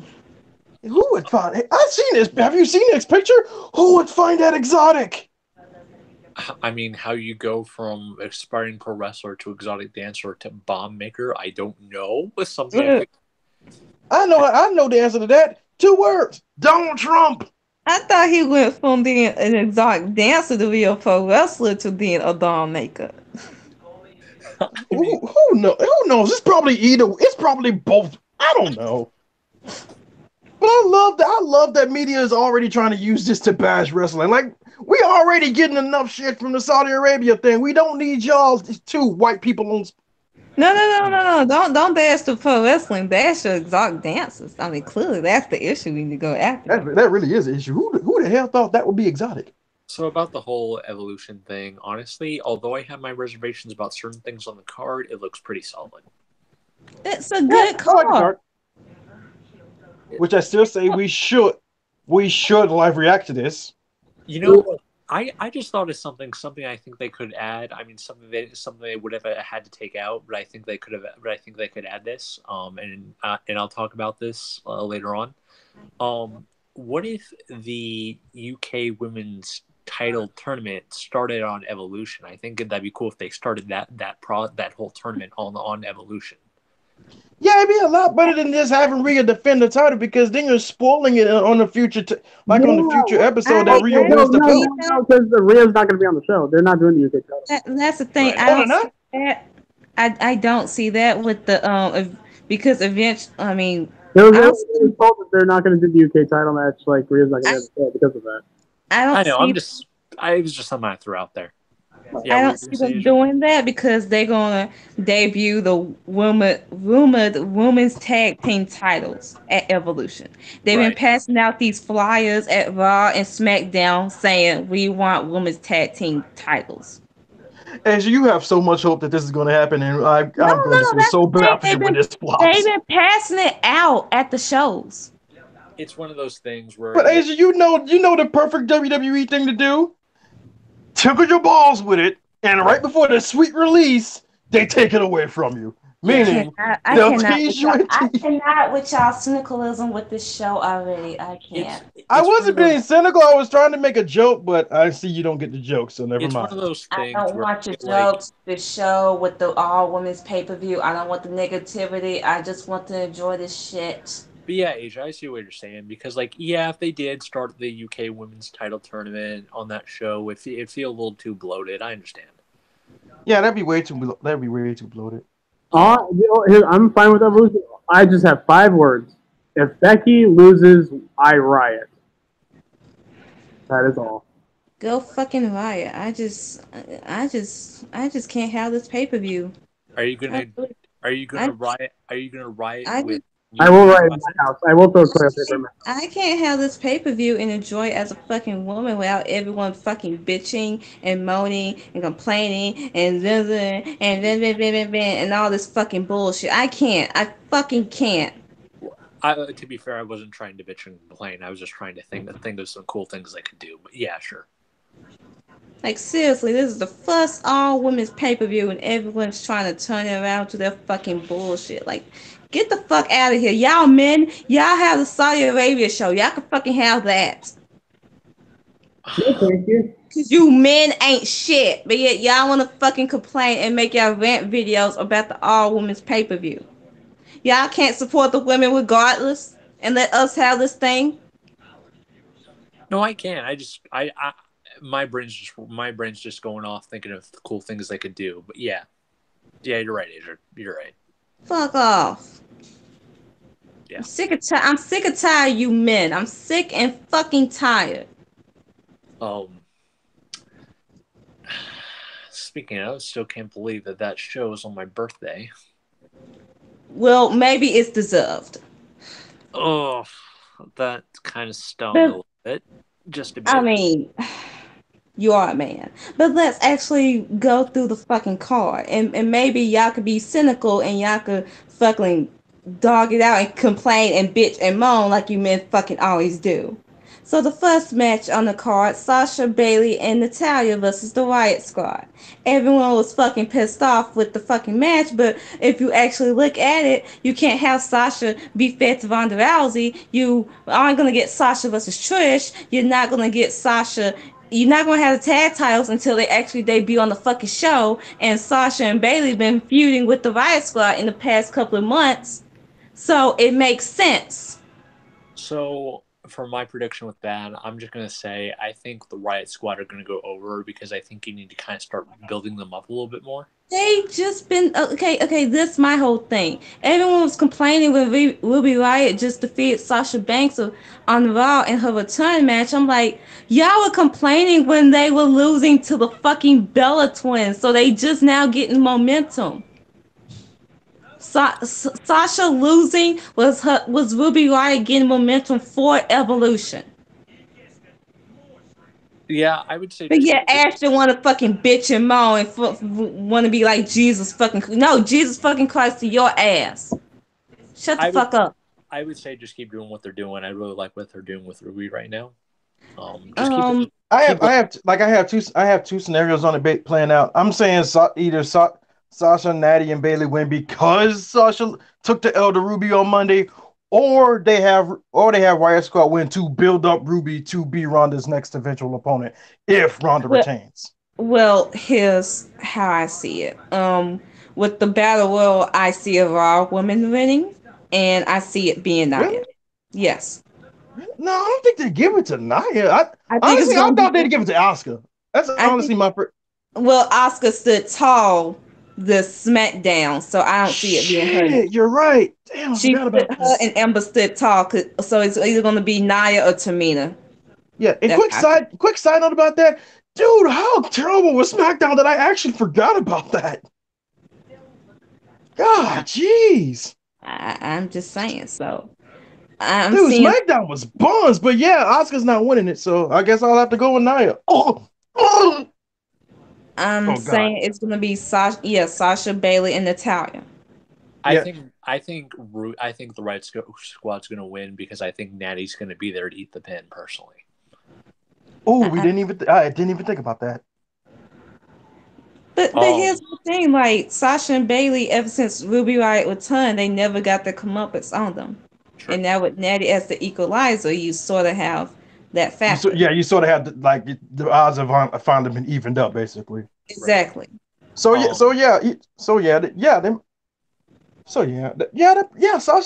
Ruby and damn, why did I say Ruby? Sasha, Bailey and Natty probably would win it. Yes. About the Battle Royal, I think maybe I would say Ember, just because I think they really need to build her up a little bit more, and I think that would really help Ember with her getting momentum and like getting kind of a push for her, and I think that would really do wonders for her. Yeah. Yeah. And also, if you have Ember win and you have Nikki win, have Ember be the first challenger. Exactly. Like you don't have to even announce it at the show. You can announce it after the show. Just be like, oh, that was for number one contendership to the women's championship, to the women's championship of whoever brands who won it. So since Ember won, she gets a shot at the women's championship. Yeah, sure. Yeah. Totally. Are NXT women in this battle royal? I would think so, because at the Mania one they did have NXT women in it, and they're going because I know they got legends in it, so I'm thinking the whole number one contender thing probably just got thrown out the window with that. No, they do have it's still number one contendership. Oh really? Okay then. Yes, it's still number one contendership. So yes, this battle actually silver puppets, guys. Let's stop complaining about that one too. Shut the fuck up. I honestly thought of the concept a few seconds ago. I didn't even know that was actually for number one contendership. I have my reservations about Battle Royal about that, because I think Battle Royals on like main cards minus the Royal Rumble shouldn't happen. But judging by what you said about it possibly being a number one contendership thing, I'm cool with it. It's not possibly. It is confirmed that it is for any championship whoever wins on their brand. I'm cool. Okay, yeah. So that's perfect then. So like, yeah, you'll have your women's champion and you'll have your number one contender right there. Yeah. Okay, so next it'll be from what I'm just gonna ignore that match because I'm not even sure that's confirmed, but I'm gonna go to the next match: Io Shirai versus Toni Storm for the 2018 Mania Classic Finals. Io. Can I just go ahead and say this is gonna be matching the night? Yes. Yeah. By far. Like honestly, this should start the show, and this will be match of the night. This is going to steal the entire freaking show. Yep. I mean, in our world, that this match will main event, but yeah, sure. Pretty much, yeah. Either that you don't think so, Asia? No, honestly, I have to agree with Asia on that because not many people would know Io Shirai or Toni Storm. Exactly. Like this is the way to introduce them to that WWE fan base. Sure. Yeah. I told you many times why that match should not main event the show, especially if you have Charlotte winning. Well, guess what? She shouldn't fucking win. But they're probably going to have a win, though. But we're not talking about that. That's later on. We're talking about Io. We're talking about Io and Toni right now. Well, yeah. Here's the thing about real quick, Cliff. Here's the thing about Becky and Charlotte and the whole them main eventing or not main eventing. They're not going to main event. It's SmackDown. Exactly. Exactly. SmackDown never main events. SmackDown is the B show. So. SmackDown is literally the redheaded stepchild. I mean, honestly, I guess So, after this week, I don't blame them. SmackDown was garbage. So Io Shirai versus Tony Storm. Oh, I'm only going. It's such a toss up, but I'm saying EO because she assigned exclusivity to a WWE contract. Well, yeah. Well, yes, Tony's mostly NXT UK, so I would say Io Shirai, but they're already giving Tony merch. I mean, yes, I don't know. we all love Tony time, and everything else. And I love Io, but I love Tony. I love Tony slightly more. Slightly, it's very close. Though. I know Io is incredible too. Yes, I get it. It's Io Shirai. I get it. I fucking get it. But I probably won't talk about negativity. But I think we need to go with unpredictable factor, and this whole idea of having two back-to-back Japanese female talents win the Mae Young Classic. It's gonna. I'm just saying that. That kind of gives it a stigma. Asians saying it's probably no. Like, no, that's not it. No. Okay, I guess I can't get my. No, I thought you were saying like it would give the like the Mae Young Classic a stigma, but you said that wasn't it. So is there like a certain? No, let me just ignore that point. It's just like, okay, if you have Tony win, you have more of an option of she could go to either NXT or go to the UK for a champion. I like that because it gives more like it makes people pay more attention to NXT UK as well because like it's the idea of the Mae Young Classic meaning more. Yeah, because like we all know, EO is after this. EO is immediately NXT bound. Oh, exactly. Yeah, no matter what, she's immediately NXT bound. But she's already in NXT UK. Why not boost her fucking like? Yeah, like promote NXT UK. You know, like make people be like, hey, this woman's a main fixture on NXT UK. You should watch that show more to see more of Tony Storm. It's one of those. I just thought of something. Wait, I just thought of something. What if Tony wins? And that's how it set up the match between her and Rhea for the NXT UK Women's Championship. Yes, that's the thing because the finals were Tony versus Rhea, and Rhea beat Tony for the title. That will make a lot of sense as to why that hasn't aired yet. Yep. That's the point. That's in a tournament, though, right? So and like let's be real, does Io really need the Mae Young Classic win? Does she need to be under? I mean, honestly, not really. I don't think Tony needs it either. If I'm being neither of them need it, but Io needs it even less. Exactly. Yeah, I agree with that. That's the point.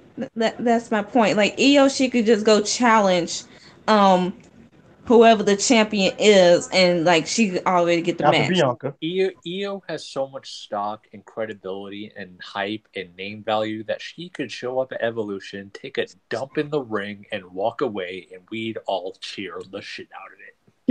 Let's be honest. Io has that much of a reputation. Like she could wait to whoever wins either women's championship match on the main roster, walk up, KO the champ, and then announce I'm the number one contender. Forget who won that battle royal.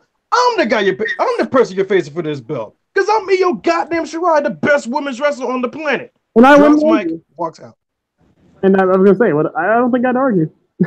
It's one of those things where out of all the guys in WWE, Io has the biggest dick in the room. So I'm going with Tony Storm. Yeah, I'll have to go with Tony then. I'll pick Tony. Because for some reason in the back of my mind, this is going to lead to her. This is how it's going to set up her versus Rhea somehow. It makes sense. And again, it gives more stock to NXT UK. If it leads to my profile picture, I'm good. Which we'll get to Rhea in a minute. We'll get to that, but yeah. Okay, and then the next match I'm seeing is Trish Stratus and Lita versus now Alicia Fox and Mickie James. I cannot. Dude, I'm taking Lita. Dude, this is Lita and Trish by a landslide, man. Okay. But before then, look, let's discuss how it was originally. Alexa versus Trish Stratus. If that was originally on the card, who would you say would have won? Trish. I still would have said Trish. I still would have said Trish. Here's how I say Trish would win because about a week later, Mickie versus Lita was announced. I was thinking that Lita and Mickie would have happened beforehand. Have Mickie try and come out and help Alexa, but then have Lita come out to counteract it and doing that big schmuzz.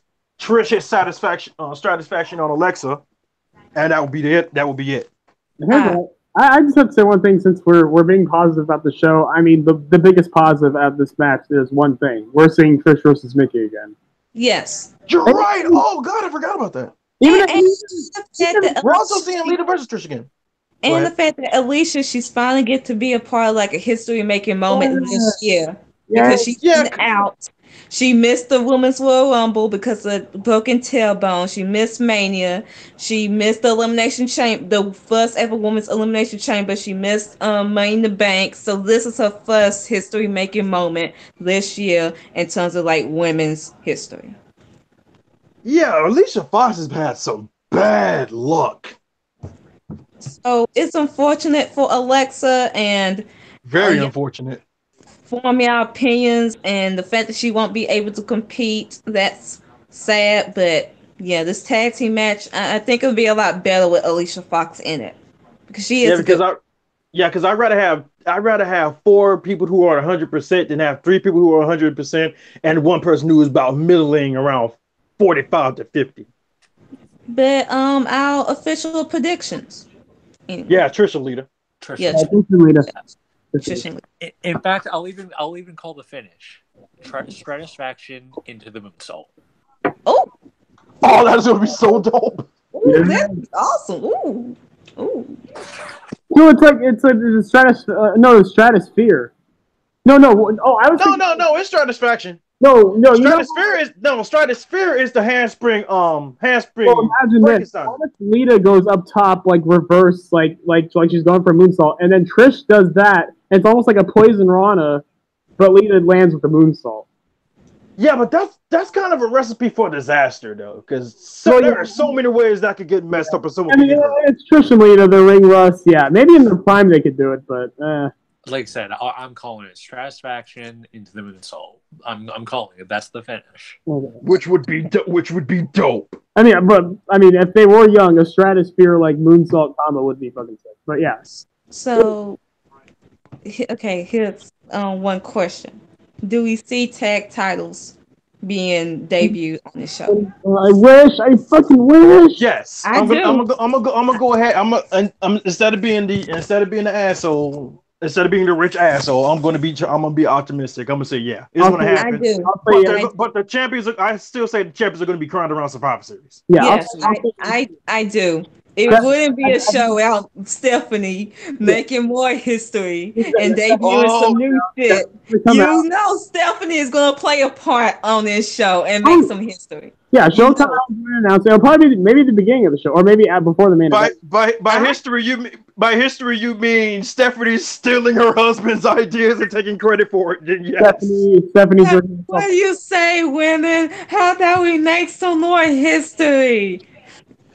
Hey, that is good. I'm sorry. That announcement is just going to make me groan so much, but I'm going to try and hold it in. Can we use the alliteration? The McMahon masturbation. Oh boy. McMasturbation. No. Yeah. Oh. So one of the matches I'm not sure that is on the card is the UK. Like it says on Wikipedia, the NXT UK Women's Title, but I'm not sure that's like. It's not gonna happen. I don't think that's gonna happen because the champion hasn't been crowned yet. I heard something where they took it off the card. Okay. Yeah, I understand why they took it off because like it hasn't aired yet, and you don't want to spoil it. You don't want to spoil that. So. Better not be on the card. All the women's titles are going to be defended, but yet they haven't because it's like the UK. The UK brand hasn't caught up yet. Yeah, that's the thing. So I guess we're gonna go to the next match. Kyrie saying, can I just say this one thing about the UK? There's one reference, and I'll be done with it. Basically, the UK division is basically like an anime manga to the actual anime. Yes, the manga is miles behind, trying to play catch up. It's one of those things where it's like this is the problem with having tape shows. Exactly. You never know when the tape show is going to air. This is the manga and anime situation. But yeah, go ahead. Yeah. Kairi Sane's the NXT Women's Champion versus Shayna Baszler for the NXT Women's Championship. Shayna wins via murder. No, you guys are wrong. I say Kairi. I say Kairi because of this. I say Kyrie because Shayna's playing a part in the Raw Women's title match. Ooh. You guys are Ooh. I actually have your idea for the other women's title match. Wait, what? Really? You have Shayna showing up for the SmackDown Women's title match? Yes. Word? Yep. Oh, yo, I gotta hear that. I can't wait. I actually can't wait for that prediction. I hope that one's next. So yeah, I have Kairi Sane winning, and we finally get Bianca in get her title shot. Cause there's no reason why she should not be in the title picture at Takeover War Games. There's no reason. I thought they were gonna blow out the feud between her and Nikki Cross first. But no, screw it. Go ahead and give her the title shot because I'm so done with that feud. Honestly, if it's for the advancement of Bianca, I'm cool with it. Yeah, definitely. It gotta be for the advancement of Bianca. It doesn't even matter who wins. Bianca's getting the next fucking title shot. She even said her fucking self. It doesn't matter. Is she 9-0 or 10-0? 10-0. She's 9. No, she's 8-0. Oh, because that's what I thought it was in double digits by now. No, because she never defeated Nikki. Oh yeah, that's because that one was the draw. Yes. So is she 8-0-1 or 8-0-2 because of the whole Aleister Black thing? 8-0-2. Okay. I just wanted to be sure if that was going to qualify as a no contest. Yes. But yeah, she's still undefeated though. Like she's never been pinned or submitted. She's never been pinned or submitted this year. So Cliff, are you going to make a prediction for Kyrie versus Shayna? I say Kyrie wins. Yes, yeah. Kyrie. Yeah. And here's the thing: at the last match they had, Kyrie just capitalized on one mistake. That's what Shayna's been saying all this time. That she never beat me. It's just I made one mistake, in which she just rolled me up for the pin. Which was literally the same mistake Joe made against Finn Balor at NXT TakeOver London. Yeah. Oh. Like everybody actually makes that mistake. Whenever they have like a chokehold or somebody and they reverse it and they stand up for a pin, they never think, "Oh wait, let me let go so my shoulders are on the mat." Or what I think would be cool if they do that spot again. I think it'd be interesting if Shayna like pivots her hips and pivots her legs and then catches her in like an armbar or something. You know, because I'm pretty sure in catch wrestling there's probably a combination for you to do that. Just a thought. Yes. Or Shayna could possibly they could try it again, or Shayna could probably use her upper body weight to lift herself up and then body scissors her way onto Kyrie again and then put her and to keep her in the Karafuda clutch if she doesn't want to let it go. Now, what I would love is that after Kyrie she wins, Bianca just comes out and just blams her ass, like just makes a statement and say like, "Yeah, I'm next." But then you would literally have to expect that Io would come up with a save. No, Io can stay in the back and let her actually. I mean like if Io wins, I'm saying like if Io wins, like she doesn't want her, like she's not gonna just sit there and let her best friend get beat up. She could stay in the back. Yeah, ever since Asia, we're not gonna convince her. I know. I'm just saying. You know how this team 1% mind goes. She better stay in the back until she knows how to actually hit a moonsault. She hit it on her. She better hit it again or I'll drag that ass. She will. I believe in her. I hope. Honestly, even though my favorite Vince is watching backstage, you better learn how to hit it right in front of him. You know, whether Vince is back there or not, it's not going to matter because he's going straight to NXT. Triple H is going to be like, what? Like she's coming back. She knows she's coming back over here. It's like, I want on the main roster, damn it! Like, hell no, I'm not sitting there where you gonna fuck around. No. You saw what you did to that one? I ain't letting you do that to this one. No. And honestly, even though my fave lost in the semis to Io, I will admit that moonsault was probably the best one. Like it was. Probably the best one is the one because she finally hit it. Technically, she hit it on Zaya, even though she got all knees, but technically she did hit it. Did she? Yeah, pretty much. Really? It was just the knees, but it was brutal. That was brutal as shit. But yeah, after Revolution, we got to talk about the NYC because Bay. Yes, Oh yeah. my god, yes. And Oh, yeah. I mean, I love her too, but I'm gonna have to drag Rhea too. oh yeah, okay, yeah. Well, speaking of Rhea and the certain person she got into it with on Twitter, Becky Lynch as the SmackDown Women's Champion versus Charlotte in the last woman standing match. Now you said that Shayna's gonna play a part in this, so I want to hear this from you right quick. I want to hear what you have to say about this because you got me interested. So you saw the segment on this SmackDown with Becky, Charlotte. She was giving her speech to the NXT women, right? And then you see Becky, and then in the corner you see Shayna. She's laughing with her other four horsewomen, right? And you know the whole feud with the four horsewomen.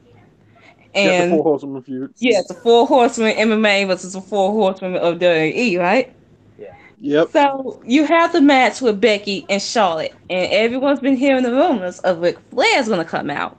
Everyone's going to expect Flair to come out, but no. You have Charlotte, she's about to win. Becky is on the floor, unconscious practically. Everyone's thinking Charlotte's about to win. Then you see somebody like just choking out Charlotte, just taking her down, beating the fuck out of her. And then Becky, she gets up. The count is happening, and the 10 count, and you see the person raise up Becky. Becky's still your SmackDown Women's Champion, and that person is Shayna, and Shayna is aligning with Becky. No. I would like that, but I just want to change one thing. Instead of having Shayna beat up Charlotte, just have Shayna choke Charlotte out. Just get the Kirifuda and just keep that in. Just keep it in. Have her go full Joe with it. Just go up there and just choke. Just put her to sleep. Honestly, I would have had it be Rhea Ripley since like she's obviously a huge fan of Becky, but then Becky burned her on Twitter, so No, it can't be Rhea because Rhea's doing the whole UK thing. I know. It sounds cool. It's just another one of those things where it's like, I mean, yes, Becky has beaten Charlotte clean, but it would just be another thing where it's like, oh, Charlotte got screwed again. Well, you could have the whole Ciampa situation, which Charlotte has the match won, but she just fucks herself over with Becky and that would be so hilarious. Becky, she's all tied up. She's in handcuffs, and Charlotte, she has the match won, but she just got to get her revenge. But yeah, she fucks herself over. Well, see, man, when you said when you mentioned the four horsewomen battle, I thought you were going to have like she helps Becky win, she raises her up, and then drops her down and chokes her out as well, and then we get the rest, like the other two horsewomen, like. Because I was thinking, like, because Becky's still part of the four horsewomen, I would think they wouldn't align with Becky. Like, what would be Shayna's like reasoning with aligning with Becky? In that, like, because maybe in some way Shayna sees herself in Becky's situation in that, like, hey, my friend, like she's in the shadow of someone she thought was her friend. Oh. So it's like, hey. So it's like Becky and Shayna versus Charlotte and Ronda. Sure. Why not? Charlotte and Ronda. I wouldn't mind that, honestly. But if they want to make Charlotte and Ronda be the sympathetic ones, they're fucked. It's one of those things. I swear. It's one of those things. It's one of those things where Shayna is like, hey, remember T Generation X? Forget Charlotte. You and I should be T Generation X. Except instead of doing tea time, we be doing time where we break bones and put people to sleep. Yeah. That's my idea. That's my idea. Yeah. Do you want my? I don't think you want my thoughts. I don't think you want my thoughts on the Becky Charlotte match because I'm on it. Here's my thoughts on it. I can't make a decision on who would win, but for some reason, I just feel deep down in the bottom of my black rich soul that Nature's going to play a part in this. Either he's going to help his daughter, and that could possibly facilitate in the double turn, or he's going to help Becky because Rick never forgot about when Charlotte punked him out on live TV. Okay. If they do that, then Becky has to beat the shit out of Ric Flair. Because why would Becky align with someone who basically sexually assaulted her? Because that's the thing. She's the woman now. Well, first of all, she's the man. Speaking of Rick, if he gets involved in the finish, don't have him kiss Becky. Exactly. I swear, if you're gonna have Nate get involved, do what Cena did to Batista in their last man standing match. Have Becky's legs around the turnbuckles, get some tape, and tape those mofos together so she can't get up. No, I mean Rick can help Becky, and then Becky can kick Ric Flair's ass too afterwards, and leave. Either way, have that be how Rick helps whoever retains. And no matter what, if anyone wants to be negative on Becky versus Charlotte, first of all, you got Becky walking in as the first ever, in the first ever all women's pay-per-view. She's champion.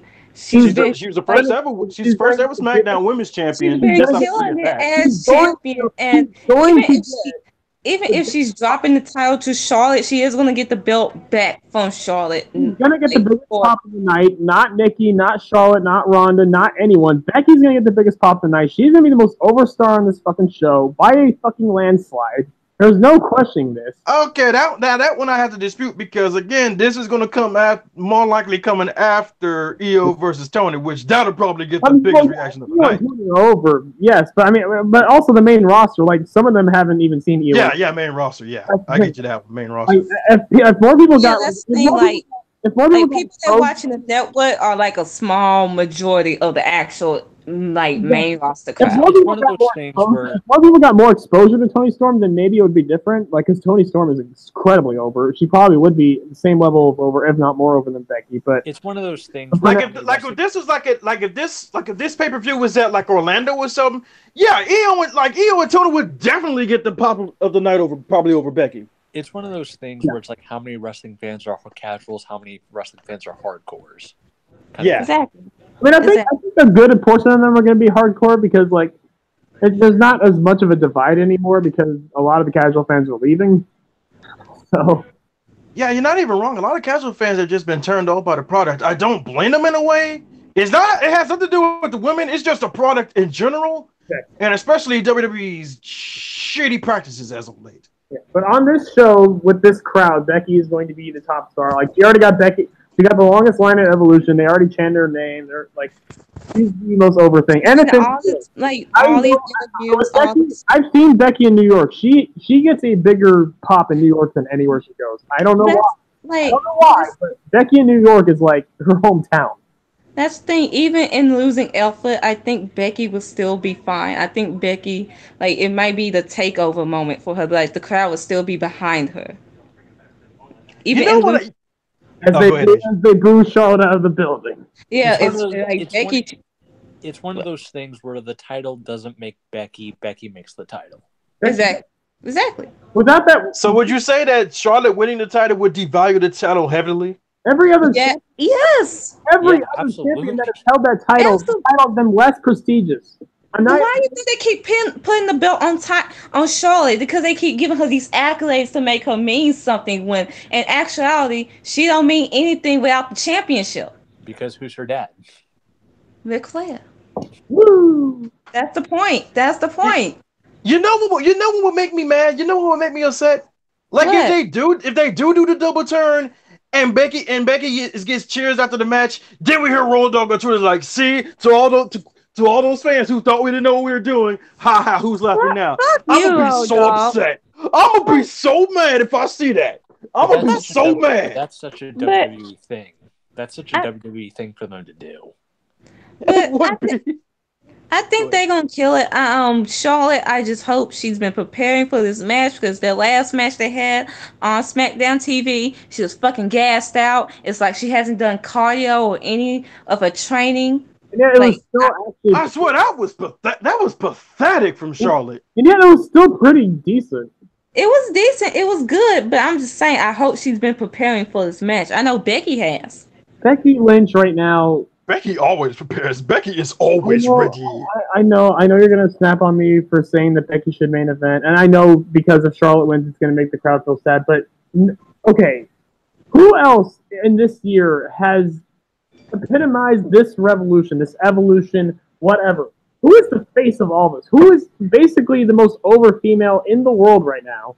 Becky. It's fucking Becky. Sasha and Bayley are actually selling the most merch. Honestly, they should. Oh, yeah. But other than them, Becky's been like the highest selling merch, biggest crowd, most over. Like it's been revolving around her. Like, why would you not? I don't know. It is what it is. It's one of those things where it's like if WWE wanted to create their own version of their next Stone Cold Steve Austin, they have it in Becky. That's But the they just thing. don't see it. If it was a different opponent, like an Oscar, I would be saying yes, it should main event. But the fact that Charlotte might win this match, and we don't want on the first women's pay-per-view to have the crowd go home sour. Then you have Trish comes out because that means Charlotte, she's broken Trish's record of 8-time women's champion. That's like I'm not taking no chance, sweetheart. Imagine the show ending with Trish raising Charlotte's hand. Hell, fuck no. The booze. That's WrestleMania 29 stuff right there. No, that'll be the Rumble spot with Roman and Rock, and exactly. And Trish is gonna be looking just like Rock, just like ooh. I never got this before in my life. Like, oh, what is this sound? I haven't no. Trish has been booed, but she ain't never been booed like that. It's like, ooh. I haven't heard this kind of heat since everyone called me a slut in 2004. Man. Like, ooh, girl, you a bad juju. Let me get away from you. Let me go hang with Sasha and Bailey. I swear. I haven't got this heat since I turned on Jericho in WrestleMania 20. I know, right? Charlotte is a black cat, a broken mirror, and a person walking under a ladder all in one package. And she might be a racist. And she might be racist, yeah. I know. Let's hope. And she might be a domestic abuser. I can believe that, but the racist thing. Now if that part, the domestic music part is white. Yo, Mia Yim should give her the hands on sight. Well, yeah, you're right. Yeah. Okay, in that case, you are right because of the fact that she's pairing up with Mia Yim with that shit when you're one of the abusers. Like yo, this comes out that she was the one that started domestic abuse with her ex-husband. Yo, Mia Yim, sweetheart, you gotta give Charlotte the hands on sight. That's on sight, Charlotte gotta get the hands. That's why I think domestic abuse going both ways, in my opinion. That's why I said it was a bit hilarious of everyone in the performance center just turn on Charlotte and beat her down. Here's the thing: if it goes both ways, Mia Yim still shouldn't be associated with her because two wrongs don't make a right. That's just my thought, but yeah, I think Becky Turtain definitely. Really? Yeah, I think so. I think. So how do you see the finish going down? I don't see Shayna getting involved. I see Charlotte basically, whether you could call it overconfidence or arrogance, whatever it is, the Flair's main trait is. Pulling a Gargano? Yeah, pretty much. Damn. I can She's gonna take the biggest L if she does that. Well, I can see them if they really want to protect Charlotte, they can do a finish where they both hit each other with a weapon, they both go down. And, Becky gets up at, 9.5, and Charlotte almost gets up, but then, kind of slips down. Like, basically how Shawn Michaels and Triple H did that last man saying they had the Royal Rumble. I just something like that, where Becky just barely wins it. I just thought of it. Remember Charlotte beat Becky for the title via stabbing her in the back via getting natural selection. Yeah. Becky, as a measure of revenge, gets a natural selection on Charlotte. Oh, well, dude, Ric Flair somehow Ric Flair, we can't have Ric Flair strike anyone because that's, yeah. No, they're gonna have female refs. No, I can't do that either. No, I was gonna say I would have Ric Flair trying to hit Becky with the title, Becky ducks and hits Charlotte with the title on accident, something like that. But that won't happen. Nah. But, yeah. Have Sasha come back and help Becky, and we get Team Bay again.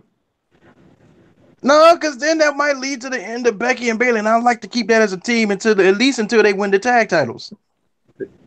Which we are predicting there will be tag titles, damn it. Look, we will not have another team destroying before 2018.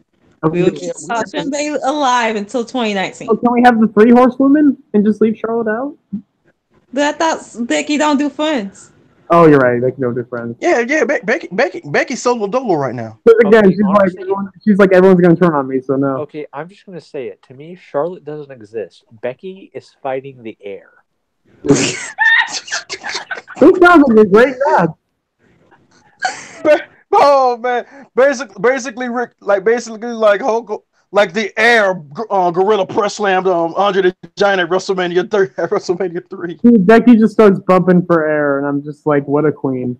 Oh my god.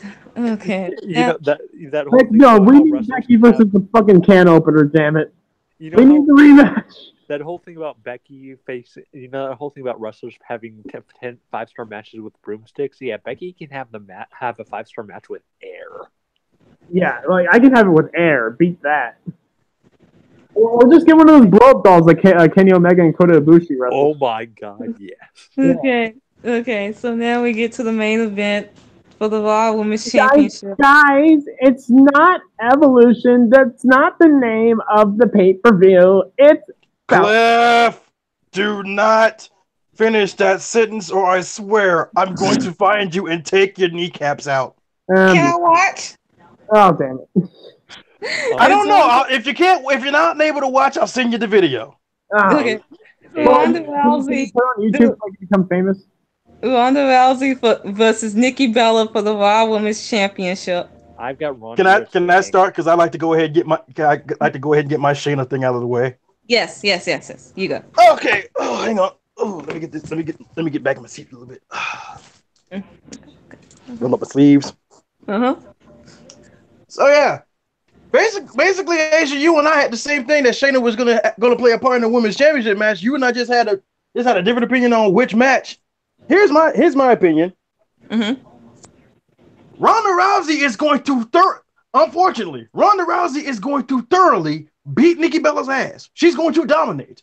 But then the almighty ref bump. The ref bump of vengeance. God. Okay, let me ask you one question. Is it the black ref? God, I hope so. God, he's so fucking incompetent. Just because he's known for this kind of stuff, have Drake Wuertz be the ref. Yeah. I swear, I want Drake to be the ref, because at least he knows how to take freaking bumps. The man's a CCW Hall of Famer, for God's sake. And yeah, when he sees like a chair, he's like, "Oh God, please stop! Too much violence here." But continue. Drake had flashbacks. PTSD flashbacks. He's like, guys, I left them behind me. Don't make me relive that again, please. I swear, man, Joe, Drake needed therapy when he left CCW. Let's be real. But yeah, back to my prediction. While the referee is down, Ronda obviously has the armbar on Nikki. Nikki is tapping immediately, but she gets up to try and take it get to the ref. But while the camera is panned to her and the ref, who just so happens to slide in the ring, none other than Shayna Baszler. Okay. And just for the hell of it, have Shayna put up a ruse like, "Yo, I'm gonna help you out. I'm gonna take care of Brie. You take care of Nikki." Lure into that false sense of security. He's like, "Yeah, my horsewoman." The minute Ronda turns around, Shayna just smiles, just turns into a frown, and just like, "Go to sleep." Wow. This is Curl through the clutch, just chokes Ronda out, puts her straight to sleep. This is why I haven't said much about Ronda Rousey, because this is the only feud I'm waiting for, and it better happen. It's happening. It's happening. I want Baszler to be like, I want that Charlotte Becky story where it's like, I've been living in your shadow. I'm sick of your bullshit. I'm the better wrestler. I'm the better MMA fighter, and I will choke your ass out, and I will take your title. Actually, I just thought of something. Okay, real quick, my prediction. Unfortunately, I'm just going to play it safe. I see Ronda retaining. I want to be wrong. I want to actively be wrong. My fantasy booking is right there. It's right there staring at you. But the question is, will WWE acknowledge the fantasy booking? That's the question. You have Nikki Bella as this girl, as this woman who's playing up the whole diva character that she's on Total Diva. She is dating John Cena or dated John Cena. We don't fucking know. Is it a work? Is it a shoot? Who fucking cares? We don't know. I damn sure don't care. Her image, how she represents, how she has diva stigma on her, all this stuff, and in this women's wrestling era, no matter how you feel, and she is a good worker. At least she is a competent enough worker that can keep up in the ring. That's the thing. And she wins the Raw Women's Championship, and she's bragging about the fact that, yeah, I'm a diva having the Raw Women's Championship, and I prove all you wrong. and she goes against Ember Moon. She goes against Bailey, and then you finally have Sasha beats her at the Rumble 2019. It's all right there. Because the women have more chance than Ronda Rousey just steamrolling them, and then you have her go undefeated all the way to Charlotte at Mania. It's way better than that. Yeah, like it's like what Asia said, but I have this one big monkey wrench to throw this into it. Right. I never said anything about Shayna being on Nikki's side. No. I think I know what you're gonna say. I know. Yeah, Nikki wins. She raises Shayna's hands like, yeah, I turned your friend against you, and Shayna's like, I never said I was on your side, and she chokes Nikki out. She's like, I'm on neither of your side. I hate you. I don't like you, and I want that, but I'm going to take my time. Hey, Traverse, I actually just thought of something.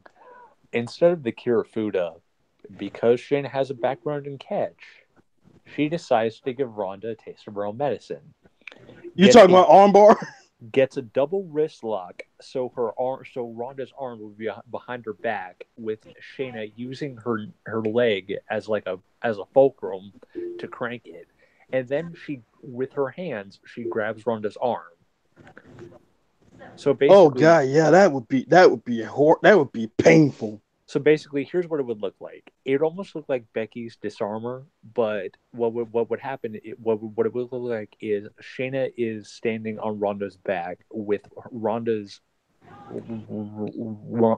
right arm around Shayna's leg, wrapped around her leg, and then Shayna is grabbing Ronda's free arm and bending it back. Basically, the way Pentagon does the arm break, instead of just dropping down, she just pulls back. Right. Okay. Yeah, I would see that. So basically, while her arm is being worked, one arm is being pulled, the other one's being bent over her leg. I mean, I'd be fine with that, but I just thought that the whole Kirifuda thing would be a lot simpler because Ronda wouldn't kick out because Ronda is just unconscious. I think the main reason, I know it's off topic, but I think the main reason I love the idea, just any idea of a Ronda Shayna feud so much, is that it's finally going to have people realize how good Shayna actually is in comparison.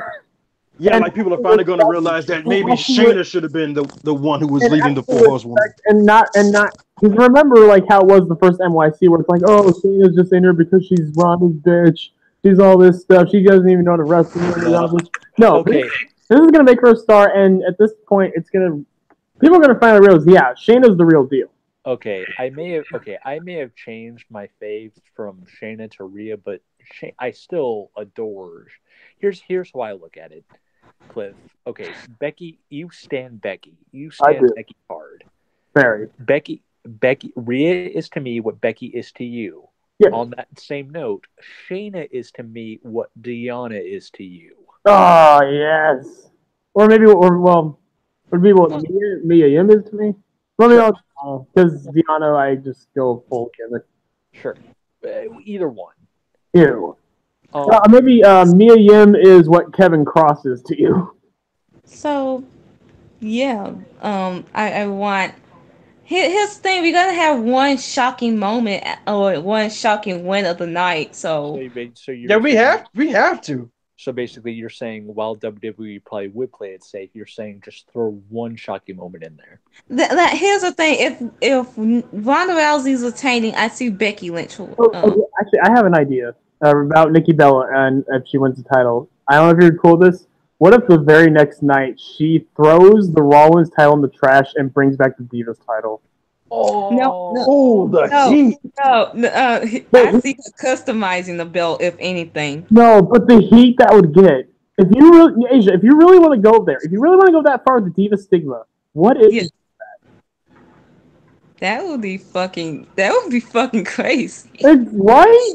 I mean, that's immediately like Zach Gibson hate right there. Especially if you have like the whole celebration she would have. Yes. Honestly, you know what? I'm down. I'm starting to warm up to Asia wanting Nikki Bella to win because if Nikki comes out the next night, maybe doesn't throw the Divas title in the trash, but maybe she wears like a coat and she's like, "Where's my title?" And then she opens her coat. There's my title, and it's the Divas title, and everyone just boos the fuck out of it. And like it gives all those women so much motivation to come out there and beat Nikki's ass. Especially Sasha. Oh, Especially girls like Sasha, Emma, Bailey. I would say Emma, but WWE fucked up on Emma and let her go. Dude, Sasha versus that would be so. Dude, Nikki pulling a Alundra Blaze in 2018 would be so perfect. It's so right. Perfect. And then you have Stephanie endorse her. You're welcome, Asia. That's why you got the machine behind you. This is what I wanted in 2015. Well, I was gonna say, you didn't mention like the possibility of the Divas Championship, like she. No, I didn't think it was gonna go that far. Like, how fucking great would that be? Let me see, where are they at the Raw after Evolution? Let me go check. Let's see. I hope it's October in New York. 29th, 2018. Yeah, because WWE typically doesn't leave cities. They typically do like 2 nights in the city or whatever. Exactly. Apparently in Charlotte, North Carolina. Ooh. Okay. I can still work, and it'll still get the people like at home heat. Yeah. Shit. Ooh. Yeah. She can kind of promo like this is back when, because this is for all the divas out there that got discredited for being divas. Like this is for our era or whatever. Like exactly. Think about it. She even said it. Think how your mom is gonna be ashamed of you when a diva beats you. Yes. You can have this whole thing where I'm proud to be a diva, blah blah blah. Like this is how it's going to be in the future. It's one of those, or even Nikki could draw to the fact like, divas are shamed upon for sex appeal and things like that. And she even says like, Rhonda, you're just jealous because yes, I got to sleep with John Cena. And at the end of the day, you can never be me. You don't look like me. You're not as good as me, and things like that. Like she could just. Yes. It's one of those things. She could play up the fact that she has a guy like John, and she had a guy like John in her life. She could play the fact that she acknowledge privilege. She could acknowledge the fact that she looks the way she does. Let's be real here. Nikki is actually really attractive. She really is. I sleep with her. Honestly, I'd date her. Honestly, no. She would actually put a dent into my tax bracket. No, fuck that. Your tax bracket. She'll make you go bankrupt. When it comes to No. She ain't gonna make me go bankrupt. Trust me, my tax bracket ain't that. My tax bracket is too big for me to go bankrupt. But she would sure put a dent in it. When it comes to any decisions, it first comes down to Traverse's tax bracket. That's what comes first. It's one of those. It always comes down to if my tax bracket can handle it. It could probably handle it, but it would sure take a dent. And then when it comes to the people in the scum squad, it has to do if your yacht can handle them. Here's the thing. It's one of those things where Nikki would take you out shopping a lot. John, let's go outside and eat a $5,000 meal and just waste half of it. I'd be just like, with my tax bracket, if we going out to eat a $5,000 meal, you eating everything, including the dessert, including the napkins. Even the napkins you use to wipe the food off, you eating that too. Even the fork? No, not the fork. You can't eat metal. Go ahead. I'm going to pay the waiter to go there and melt it into a soup, and she's going to have to eat that. And then she's going to have to eat the bowl. God damn it. Evolution. It's looking, judging by all the things we came up with and things that were said, it's looking like a pretty solid card. And tomorrow they're gonna do something like a round table, because at the first panel they have Tony Storm, they have Sasha Banks and Trish Stratus. They're gonna be in the first panel. At noon. Asia, you and I both know that's WWE's way of apologizing to Sasha. Yeah, I know. They're like, Sasha, we are so sorry about how dirty we did you. We know. We are so sorry. Yeah, I should be sorry. It's like, don't leave us for another company. Yeah, she'll And be Sasha's soft. just like, y'all motherfuckers, look at it. I love being here and my husband works here because I swear to God. I swear, this is. I mean, the whole Alexa thing. That's Dirty East fault because they aired it. They showed that graphic, and then the Bliss fans came all up in my mentions like, "Ha ha ha!" And like, okay, look what happened now. Y'all fave can't even compete.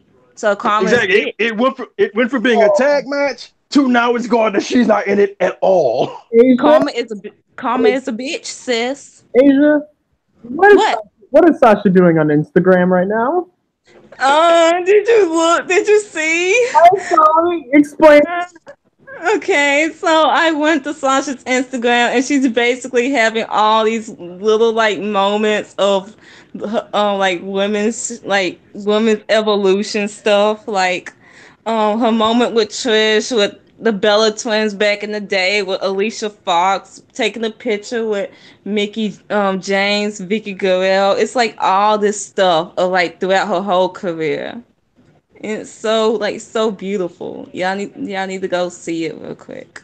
It's Okay, a lot of stuff, but the highlight. yeah, it's so beautiful. Tell what the highlight is. The best one. Like her match with Tamina in NXT, her training, her with Team Bad. No. We need to talk about the picture. It shows Oh Sasha versus Trish. There's yes, and Sasha has this like nose guard on her. just like Trish did in 2004. Yes. When she won an NXT award for best women's match of the year. Her debut, her pictures with her brother, Sasha's wild in that, man. I love it. the So BFFs with Charlotte, I'm gonna link you guys. the Andy I'm gonna stuff, link you guys to the photo, by the way. so her at Raw, the Bellas, her with Natalia at Mania, her and Eddie Guerrero, her when she first won the title with Summer Rae in the There's mirror. so many on here. Like usually, there's like dots above it. Like there's like Yes, 55 posts she did. Like damn, Sasha's the, got time. the artwork, her NXT gear, Sasha has too much time on her hands right now. so the we Hell in a talked Cell match, so we the talked about Aki Dobby stuff. So yeah, what's up, Brandon? so we talked about evolution. We still got one more women centric thing to Oh, talk by the about. way, they are airing like 30 minutes of Evolution via Twitter. Like the first 30 minutes of Evolution. Dude, what if it is EO versus Tony? Damn. Damn. That's people watching. That's one hell of a way to showcase them. That's one hell of a way to be like, oh, okay, I'm not gonna get the network to watch Evolution. I'll see what's going on Twitter. Holy shit, I gotta watch this show. And then they can. So yeah, we still have one. We have one more women centric thing to talk about. The semis of the Mae Young Classic. Oh. And really, it's a toss up between which two matches were better. Was the best one? It really is a toss up. I'm sleeping on it. I'm starting to think Tony versus Mako was a little bit better. They're both incredible. I mean, the crowd was so crazy for that Tony Mako match. It was ridiculous. Everyone was standing up. I mean, I'm trying not to have bias. I mean, you guys know what my profile picture is, but I'm trying not to have bias with it. Can I give like before you go? Can I predict like a parallel here? Sure. The Io Shirai versus Rhea Ripley match for you was what Sasha versus Becky at Takeover Unstoppable was for me. No. For Brandon. No. For Brandon. The disrespect. I mean, the audacity. Here's the thing. This is the match that made you from being like a big fan to a super fan. The audacity. Rhea? Like Io versus Rhea was like what Sasha versus Becky at Unstoppable was for me. I'm going to beat your ass for even comparing that. I mean, I would say that. I mean, here's the thing: like Rhea just during the entire tournament. Because here's the thing: if you remember when we did our like top 10 women of the first NYC, Rhea was my number one.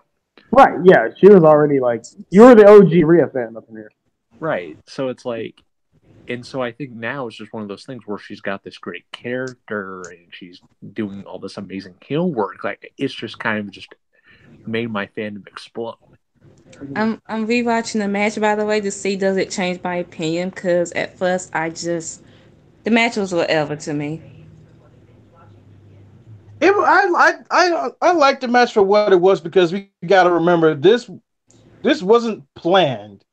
Yeah, It basically only because leg literally exploded. yeah. But I'm And just trying to see it from as a match standpoint. Was it as everyone's trying to hype it up to be? I think, honestly, I think why this match works is I think it does follow the David and Goliath storyline, but it's not just, oh, Rhea just dominating Io for the entire match. Like, no, it's actually pretty even, honestly. It's a pretty even David and Goliath match, which you don't see that, and I think that's why this match works. Yeah, like the Goliath spots with Rio were like very convincing, but like Io usually used her strikes, her speed, her The drop kick. yeah. Jesus, Oh my how god. are you that tall and you still able to do a drop kick? Yeah. Yeah, this was But she's not. She's the thing. athletic. She wasn't even the tallest one in the tournament. Like I think Vanessa Craven was like I think even 6. Like, How tall was Vanessa Craven?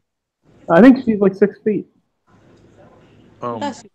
See, here's the thing. People are comparing Rhea to Charlotte, which the disrespect to Rhea. How dare No, you? no one. I swear, That is all types of respect, by the way. I never heard anyone compare her until the commentator. Asia, I'll answer that question. WWE, the No. only ones who are making that comparison. Michael Cole was saying it on commentary. Who are Because that's what Vince wants it to be. That's what Vince wants it to be. That's what Vince wants. That's what Vince told him to say. He wants you to think of Charlotte all the time. Here's the thing. I actually thought of an apt comparison that actually makes sense. Rhea isn't comparable to Charlotte. She's actually comparable to Beth Phoenix, a more talented Beth Phoenix. Because she's tall, she's blonde, and she's really athletic. Was Beth really that tall though? She was tall in that type of era. I was gonna say she's more muscular than tall. I would say, but maybe she was. I don't know. Well, Rhea's got and that Beth was more of a powerhouse, right? Which and Rhea's got that too. Like, Rhea looks like she towers over her opponents. Where like, and Beth was tall. Dude, she towered over Io. She's 5'7". Well, then again, Io's like only 5'1". So, like Io's short. It's one of those things where it's like Io being 5'1" compared to Tony being 5'8". I mean, I'm 5'9". I'm an inch taller than Rhea, and yet compare that to like someone who's like 5'1". Yeah, it's like Rhea's not even the tallest one, but she just something about her. Like she looks like she towers over everyone, but like she's deceptively not tall. It's a weird way to say it. She looks like I think if you were to compare Rhea to anybody, I would say Beth Phoenix would be a more apt comparison. Granted, she's a lot more talented than Beth. Yeah, I would say so. Oh, speaking of Rhea, really quickly. You want to get to the Twitter stuff? Well, after this, I guess. Okay, so Dustin Rhodes sent out a little tweet to all the talented women of WWE Evolution. You have fought hard and changed our industry for the better. As you prepare for your night, breathe and believe 100% yourself, and break a leg. So I said, I wonder if he literally means break a leg. Guess who liked my tweet? Well, I did a tweet like that, adding Rhea Ripley, and she didn't like it. God damn it! Because you're not Brandon. You're not Brandon or me. You got Deanna liking your tweets. You're right, Deanna and Mia. Thank you very much. So yeah, I'm happy. I'm all kinds of happy about that. As you should be. That's awesome. And of course, Rhea's paying attention to anything that has to do with breaking legs. That's amazing. Honestly, I want that to be her gimmick now. I know she does the pump handle power bomb, but like I would love if she did like heel hooks and things. So I just want to end this note on Evolution. Like, regardless of the booking so far leading to the pay-per-view, regardless of the card, we should support the women. Like, support the women making history and able to showcase their talent. Oh, definitely. I definitely agree that we should. 100%. Don't be negative. Don't be nitpicky. Don't be a fucking Ashton. At the end, okay. At the end of the day, don't be a fucking Ashton. Don't. I mean, we have to be supported because obviously WWE isn't, because about a week later they're going straight to Saudi Arabia. On my 22nd birthday, remember that. Horrible birthday present, mind you. I am so sorry. So y'all better support this women's pay-per-view. It's one of those things where you shouldn't. It's one of those things where you shouldn't let the critic outweigh the fan. Don't be an Ashton.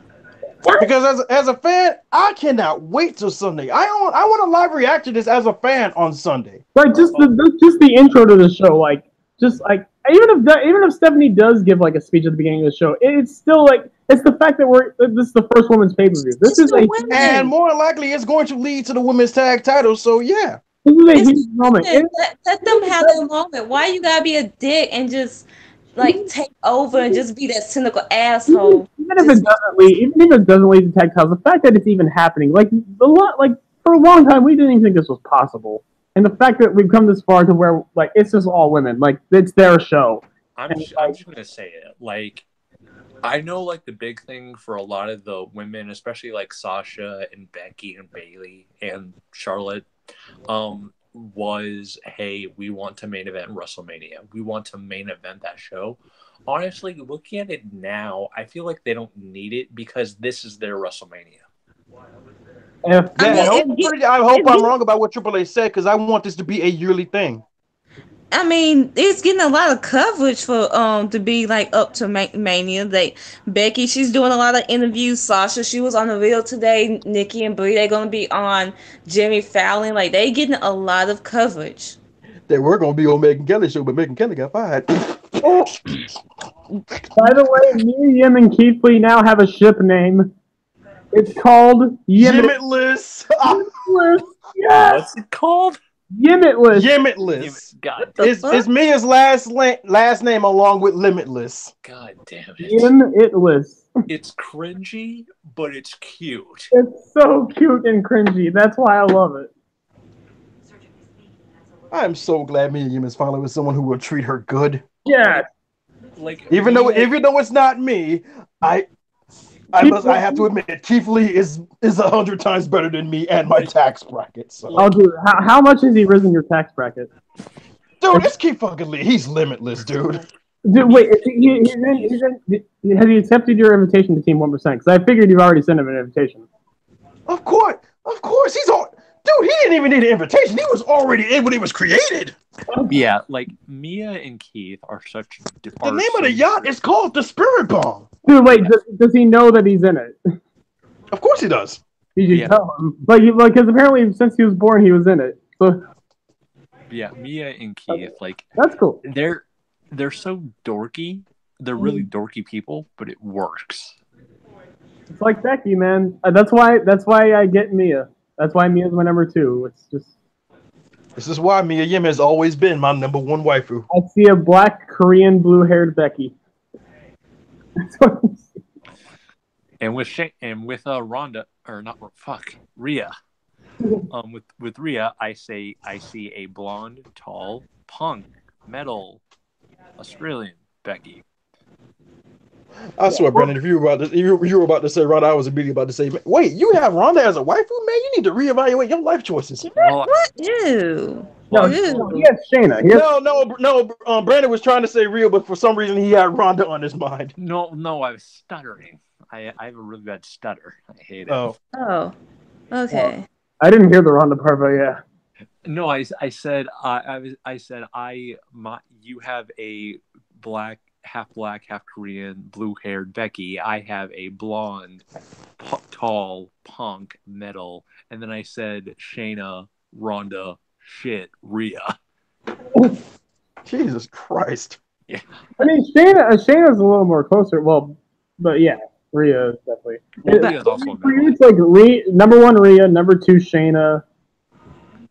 Where's Sarah? Is Sarah Logan even still there for you, man? They killed my love for her. They killed my love. Sorry, But dude. I have two Oh, that is so sad. I am so But- sorry. It's by not. the way, It's not her. It's just WWE's booking of her. They just. They made her the least relevant member of Riot Squad, which by the way, I have two things. What? If Charlotte wins, I am gonna send out that tweet I showed y'all the other day. I know. Yeah. I'm just gonna send that out. Y'all know about it. You're gonna be happy. Talking about the one where she actually has a baby face. No, No, it's the old one. It's the opposite. you know. Oh, You know. the old one, the old lady face. Yeah. Yes. Yeah. Oh. Dude, I swear to God, if we're live reacting and Charlotte beats Becky, Asia's gonna laugh at me. She's gonna laugh at me. I'm not gonna lie. I'm just gonna be silent. I'm just gonna be silent for at least 10 minutes with silent rage, just I'm concentrating. just gonna drag. I'm gonna drag the fuck out of Charlotte. Would it And be then number wrong for me if she wanted to, it would be wrong for me to actively hope everything that was said about her is right just so WWE could have another bad You're not shitstorm? gonna hear me talk. You're just gonna hear things being banged because I'm just gonna throw things, and you're just gonna hear like You better not quit. like that. That's what you're. That's all you're gonna hear. Dude, And we might have to end the call early with that shit. I'll happens, end the call honestly. right away. You will not end the call. You will still watch the show, and you will still. No, we're still gonna watch the it. show. He's just gonna end the call because he's gonna be so upset. Then, bitch, he can go. Okay, cool. It's one of those things where if Charlotte wins, you're gonna leave the call for a bit and then you'll come back. Yeah, I've done that. I've done that He's so gonna many come times. back, and he's gonna sit down and be a little bitch. No, I'm gonna stand up. I'm gonna throw things, and then I'm gonna sit down and be a little bitch. Get it right. Yeah. I mean, I can't get it right since you're right already. So you know, you're a white man. Don't rhyme those two words. It already makes me sick.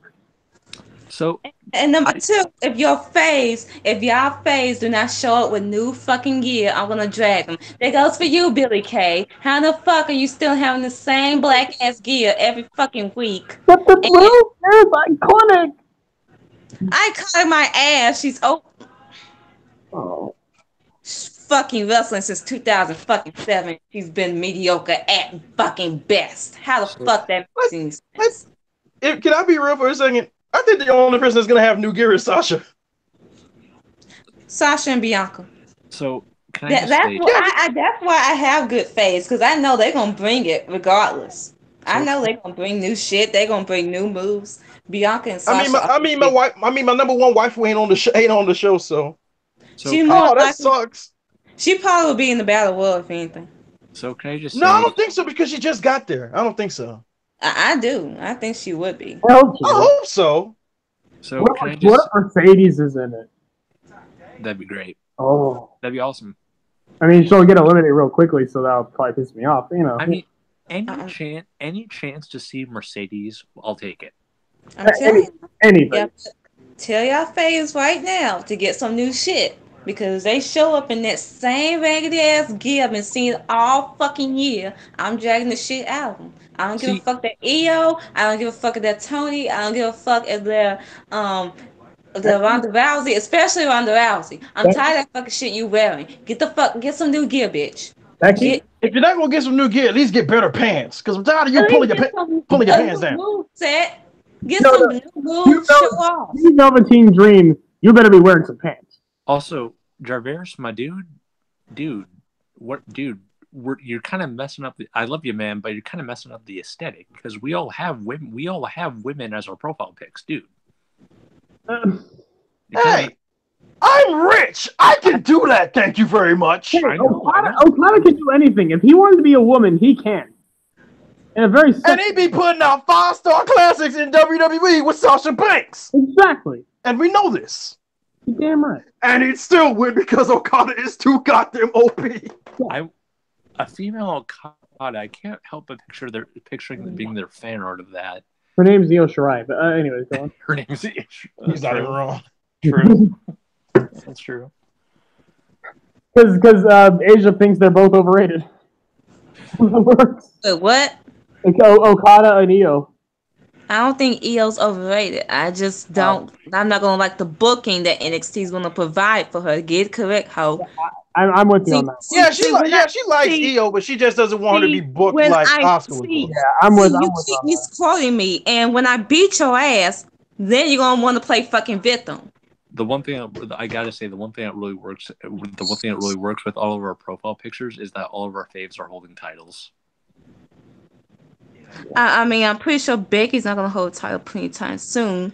Oh, don't be like that, Asia. You know you want Becky to win. She want to misquote me, bitch. Stay in your fucking lane. Okay. But no, I'm just saying aesthetically it works. You wipe my ass. But no, I'm just saying aesthetically it works because Okada has a title, Becky has a title, Sasha and Bailey have titles, and the most important woman in history. Yes, fuck all of you. Y'all will learn to fucking respect me. No, I respect you. No, I respect you. I'm just saying. I just think Rhea though. You know, Asia. You know I respect you. You wouldn't be in Team 1% if you weren't. You wouldn't be the Team 1% secretary if I didn't respect you. You get to handle the money. I ain't even gonna say anything. I fucked up. You get to stop me from making stupid purchases. So wait, dude, I just realized. Okay, if Team 1%. Okay, Team 1% and tax brackets. You're rich. Mm-hmm. Do you have a treasurer? Like no, I don't. You didn't. Honestly, Asia's been the only one handling my money. That way, if you do marry a woman, I will prefer for you to get a prenup. See, again, Asia is helping me with my money. I mean, we can't trust these hoes out here. You know that. Jarvis, just so you know, man, please don't do some Al Capone shit. Please pay your taxes. Yes. Look, I pay my taxes. It's just that the taxes aren't enough to dent my tax bracket. That's good. Even though it should, because the rich do need to be taxed. The world would be a much better place. But again, you have Keith Lee in there, so your tax bracket is literally limitless. Exactly. She actually retweeted this. So Alicia Fox retweeted, well, it was Fuzz Dirty. They posted in the news that Alexa Bliss won't be able to compete, and that Alicia Fox, she's taking her place. They posted it on Twitter, and then someone quoted this tweet saying, well, I was not already interested in the pay-per-view, and one of the matches I actually did not mind watching, one of the wrestlers, Alexa, that would have been great seeing in this match with Trish and Lita, is gone. No one wants to see Alicia Fox. And Alicia Fox retweeted that. Nice. No, not nice. No, that is horrible. The fact that Alicia Fox retweeted it. That's yeah. Because I think Alicia Fox, I think she has like a sense of humor about the whole thing. She's like, yeah, you're probably right. It's kind of like Matt Riddle, the whole weed thing. I'm sure he has a sense of humor about that too. Dude, Matt Riddle's gonna like retweet something about why do we have this stoner here in WWE? He's gonna get caught for weed and he's gonna be another failure like RVD, and he's gonna be like retweet. Yeah, but here's the problem. Here's the thing with that. If Matt Riddle ever gets caught with weed, the only thing he's gonna get is a fine. Because we always get now with fines. Right. Like, they don't care about you smoking weed. They only care about the steroids, the cocaine, and all the other hard shit. But he's going to get fined like 30 times and he's going to go broke. Oh, Cliff, about this real quick, about wrestlers and liking tweets and retweeting tweets. The reason Rhea liked my tweet and she didn't like yours is because she knows I'm better than you. Oh, well then. Do we need to go? And she obviously retweeted my two tweets because she knows Team 1% is where you need to be in life. Oh, you got to retweet from Rhea, man. I also could be because I dragged her because she had the audacity to come back at Becky Lynch, even though. See, this is why you don't come. See, you come at the Queen, you best not miss. Yeah, Rhea missed. And so did you. Asia, how many times does Cliff miss on a daily basis? We don't have an hour. We don't have an hour. Wait, miss what? No. Brandon said to Cliff, like, if you come at the Queen, you best not miss. And then Cliff said, and Rhea missed. And I was like, yeah, just like you did. And then I asked you, how many times does Cliff miss on a daily basis? We don't have. That's why I said we don't have 2 hours. I mean, Yeah, Cliff, he is a mess, but he's not like James. I mean, he's Yeah. not. I He's can not. hold, I can hold my come in for at least 30 seconds. I mean, he's not out here hitting on 15-year-olds. Oh.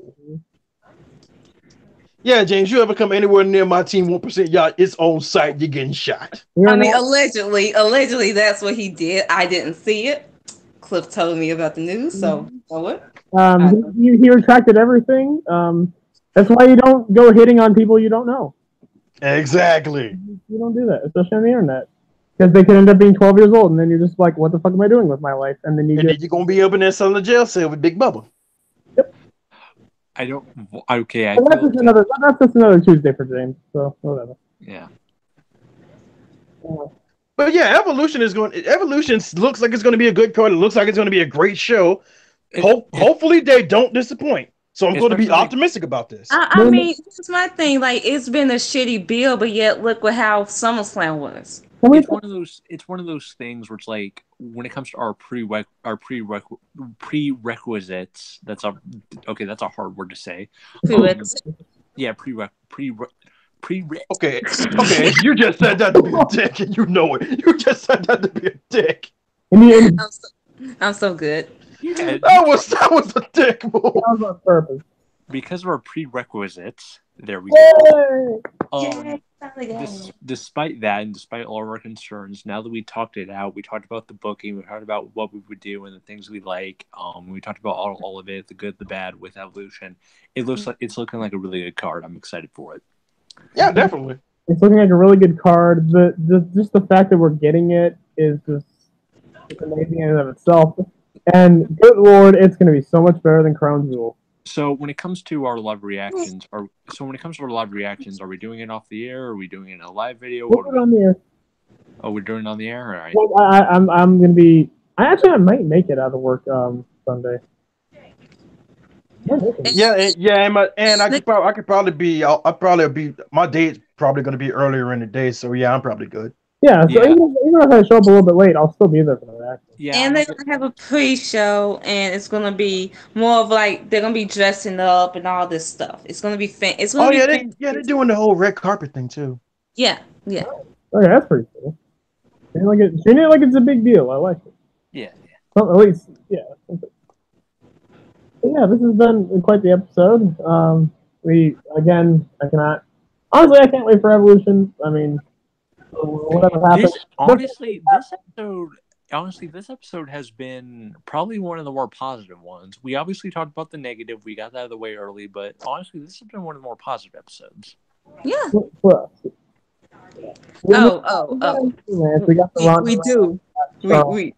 We do have to be positive, and we didn't talk about NXT, but we have to give the award for best this guy, in which we call it, by the way, we call Johnny Gargano. I'm so proud of you. We are so proud of you. You finally saw the light. Okay. You finally realized that Full Sail ain't shit. Okay, can I just say real quick about Johnny Gargano is great. But can I just say Aleister Black murdering everybody? So good. Dude, he shot right back up my Fave 5. That crowd went blue. Aleister came back and was taking bodies. Let me get this. If that man was coming in like an alley, walking the way he was walking, I would be running from. Honestly, I think Aleister Black. I think he reads my mind. He's like, oh shit, Brandon's not as into me anymore. Okay, I'm gonna line every one of you up, and I'm going to take you out. Everyone's like, wait, what are you doing? Shut up. Let me read Daddy's Champa tweet. May 2017, 2 days before TakeOver Chicago, where DIY would take on AOP in the ladder match for the NXT Tag Team titles, I suffered a severe ankle sprain. Within 2 hours, the NXT fan base, 24 hours, the NXT fan base were prepared to replace me, suggesting replacement after replacement to tag with Johnny. My eyes are suddenly open. The NXT fans are weak and fickle. They are pathetic. Going to take over Chicago, Johnny knew better than anyone how I felt in regards to our fans. But his eyes were still closed. He was blind. That night after we lost, I took Johnny in the eyes one last time, and I knew that he wasn't ready to see the light. Johnny was still blind by the fake admiration of the NXT scum. I never hated Johnny. I hated what he represented. After last night's episode of NXT, it is clear Johnny has finally seen the light. Johnny Wrestling is dead, but Johnny Gargano has never been more alive. And, and I was talking to Lee about it, and he's had his reservations about the whole Johnny Gargano heel turn. Dude, he told me he hated it. I was like, come on, man. But here's the thing, and I think here's the classic saying that I think kind of sums up this whole Johnny Gargano heel turn. If you can't beat him, join him. Yeah, if you can't beat him, join him. And again, this just goes by because again, ever since he lost that title, ever since he lost with Almas, ever since Champ came back, it's been the story of just his, I would say slow, but really just his fast downfall, like just the downfall of his career, downfall of his life, like his relationship with Candice, everything, just going up in smoke. And like this is the point where he's just like, everything's falling apart. I have nothing to lose. Fuck it, I'll just join him. And honestly, I mean, I think we're gonna see Gargano back as a babyface, and we're like, he might be there for another fucking year. Like Gargano and Ciampa seem like they're not done in NXT for a while. Yeah, real quick about the Aleister Black beatdown. Like I said, I feel like this guy reads my mind. He's like, "Oh shit, Braden's not into me as much anymore. I'm just gonna murder everybody till he gets back into me." He looks at your tweets and then he starts walking like he did when he was walking backstage. He's like, "Motherfucker, Brandon like me. Hey, come over here. Bam. Hey, motherfucker, you want to come here? Yeah. Bam. For you, Brandon. For you." It's like one of those. It's like literally the smartest man in the entire situation was Tommaso Ciampa, who decided to nope clean out of the building the minute he saw Aleister Black. And believe it or not, the black mask to the guy wasn't actually the one part where I winced, because where I winced was the knee strike. That knee strike. He looked like he legit kneed that guy in the mouth. I was like, ooh, there goes some teeth. And I watched that part and I'm like, and people wonder why they want you in MMA. Ooh. Okay, I just came up with an idea. So, what if in some future like NXT TV taping we get heel DIY versus Aleister Black and Velveteen Dream? You know what I'd really like more than that? Heel DIY versus babyface Red Dragon. You know what I would like? Since they did it once in an NXT live event? Heel DIY versus Kings of Wrestling. Oh, dude. All three of those matches sound amazing now. And we could probably have them now. Come on, Johnny. Johnny, you know you want to. You know you want to do this. You know Full Sail ain't shit. You know they turned on you. They turned on you when they called you Johnny Failure. Yeah, they did, not us. So yeah, Aleister Black, my dude, I'm back into you. I have no idea where he's at on my Fave 5, but he's definitely there. I think, honestly, this was the thing he needed to come back, because, he came back with the whole thing with Nikki, and then now he's back, and he's doing what he does best. This felt like his real return. Yeah, it's Aleister Black back to form, and I think that's really important in reestablishing, who he is and what he's about. When Aleister Black first came back, it was almost like he was still broken. Like he was just like, it was like a warning. That was everyone's warning. Like, I'm sitting here, I'm gonna tell Nikki what's going on. Everyone else here, this is a warning. You see my eyes right now? I am this close to snapping on all of you motherfuckers right now because I am so pissed off. I'm surprised. And then Johnny Gargano showed up. He's like, I'm ready for all of that too. I'm ready for that smoke. He was like, I'm ready for all that smoke. and the thing is, he decided, well, it doesn't matter who's my way. You could be security. Be a grandma. You could be the fucking concessions guy. Could be an old lady on the street, knee her in the face. You know what I would love if he's taken everybody out. Then you see like somebody from like a Jehovah's Witness or like a Catholic priest or whatever. And he's like, No, again. We would like to give you a good word of the law. No, he doesn't even attack them. He just gives them this look, and he just tilts his head to the side. He's like, "Move." It's like, don't know.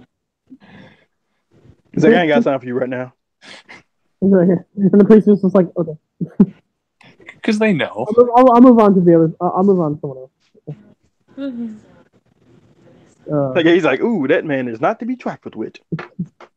Excuse me, sir. Would you like to know the good word of the Lord? And Alistair just looks him up and down, just like, and he just says, "Move." Yeah, and the guy just like, he just sees Alistair walking away. He's like, "Ooh, that guy is not to be trifled with." He just turns around and just spots another guy walking down the street. He's like, "Excuse me, sir. Would you like to know the good word of the Lord? Like the good word of the Lord?" Like, just goes on to another random person and just asks him the same question. It's like the next person's like Matt Riddle, and he's just like, bro. I don't know. Who's next?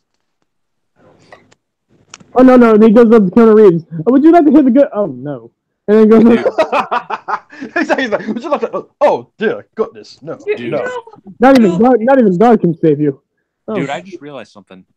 Heel DIY versus BFFs, Best Bros Forever, the team of Matt Riddle and Keith Lee, and yes, that's what I'm going to call them. Dude. This is why I wish we could get the Chosen Bros in NXT. I mean, but no, he decided to go to freaking Ring of Honor. Matt Riddle and Keith Lee are the closest thing we could get. I mean, Keith Lee and Jeff Cobb aren't very far off as far as styles go. Yeah, you're not wrong. Just Jeff Cobb is a little more than amateur wrestling kind of. No. I want Keith Lee and Matt Riddle versus Heel DIY, and yes, I'm going to call them Best Bros Forever because I think that works. Yeah, it kind of works. Does it work as good as Limitless? Oh, God damn it! I feel like Cliff is just going to ruin that. It's so cringy. But What is he doing? He keeps saying in that little squealy voice like John does whenever he sees Kyrie Sane. I feel like Cliff is going to ruin it. Limitless. Cliff Chef? You're still ruining it. Damn it! Wow. Stop. Because you're white, man. Oh shit. Stop before I don't give you what you need tomorrow. Oh, tonight. We're going to talk about that. Let's get to the end of the podcast, guys. Yeah, you guys ready to end it here? Is there anything else you guys want to talk about? No, I'm good. Nah, basically, F WWE, you sons of bitches keep finding ways to make me hate being rich. WWE, can't wait for Evolution, and most importantly, get well Roman. At the end of that's exactly. Get well Joe. Yeah, get well Joe. Women matter, dirty stock is still plummeting throughout the weeks. Fuck you, Crown Jewel. Fuck you, Hogan, and suck my dick. Oh, and let's not forget to give props to John Cena because it's been confirmed he ain't going. Yeah, John Cena is not going. He gave that lightning fist to Saudi Arabia and like, nope. I swear, in the same day too. He was like, the same day, Cena looked at his phone and was like, they're still going to Saudi Arabia, huh? Yeah, they're not going to see me there. I might go buy So him now book. WWE has to scrabble to find a way to write him out of this and find someone to replace him. Oh God, they're going to put Drew in this spot. God damn it! No. Oh God damn it! Speaking of John Cena. It's gonna be Finn. Watch it be Finn. No, dude, watch it be either Finn, Drew, or freaking Andrade. I'm just gonna say I feel like it'd be Finn. No, it's gonna have to be someone American because they love the Americans. Well, here's the thing about Finn. Here's the thing about Finn, though. Finn's the perfect fall guy because he represents the gay community and Saudi Arabia and the gay community. Yeah. Ooh. Yeah, they classify that as illegal. That they can throw you in jail for that. So, I'm just saying. Like that's how bad it was. I couldn't even say it. I couldn't even say the AJ shtick when Brandon brought that up. I know women aren't supposed to be on it anyways, but imagine if they were and Sonya Deville was on there. Ooh, They be throwing stuff at her. That'd be riots. Dude, I know like Rhea is the queen and Shayna's great, but Sonya is the gay queen, and you know. Damn, man. Actually, no. Okay, Rhea is what Becky is to me. Shayna is what Mia is to me. Fucking yeah. Sonya Deville is what Deanna is to me because every time you see her, you just your heart smiles. Right, because hey, I'm bi, you know, she's a lesbian, and you know, hey, it's all about that representation. It's about that community. And I'm sorry. The only thing I dislike about Sonya is the company that she decides to keep. Oh, that's true. Yeah. And I'm not even talking about Zara. I'm fine with Zara. You know who I'm talking about. I'm talking about the other. The other one. The other racist. Oh, man, god damn it. But yeah, no, like, and you know she might get a women's title opportunity too. Yeah, no, with Rhea and Shayna, it's a hardcore fandom for wrestling and them just as people. With Sonya, she's not necessarily the best wrestler, the best talker. It's primarily just her as a person. Yeah, her as a person, she seems like a really like Sonya looks like one of those girls I would like to hang out with. Oh yeah. But yeah. Yeah, fuck Crown Jewel. Evolution Life. Or as Ket Wrestling has been calling it, Crown Jewel. Or as Ella would say it, it's an Audi Sarabia. It's Crown Murder. Pretty much, basically blood money. Blood money. Bad blood. This is the new bad blood. But anyways, yeah. And then again, get well, Joe. This is for you, guys. If you like this video, I guess share it. I don't know. I mean, yeah, we had. I think right now we have the most viewers at a time in 3. So y'all ain't shit. I mean, I'm just kidding. You guys are great. They ain't shit. Okay, well, you just said you ain't shit, so you guys ain't shit. We'll see you guys next week. We will live react to Evolution. It's gonna be a marathon, guys. It's gonna be a marathon. And Asia might just kill some white men, and white men meaning me. So if you guys want to tune into that, John and Ashton. well, yeah, I guess so. Tune into that. It's been fun. Peace out. Get well, Roman. TPA recognized.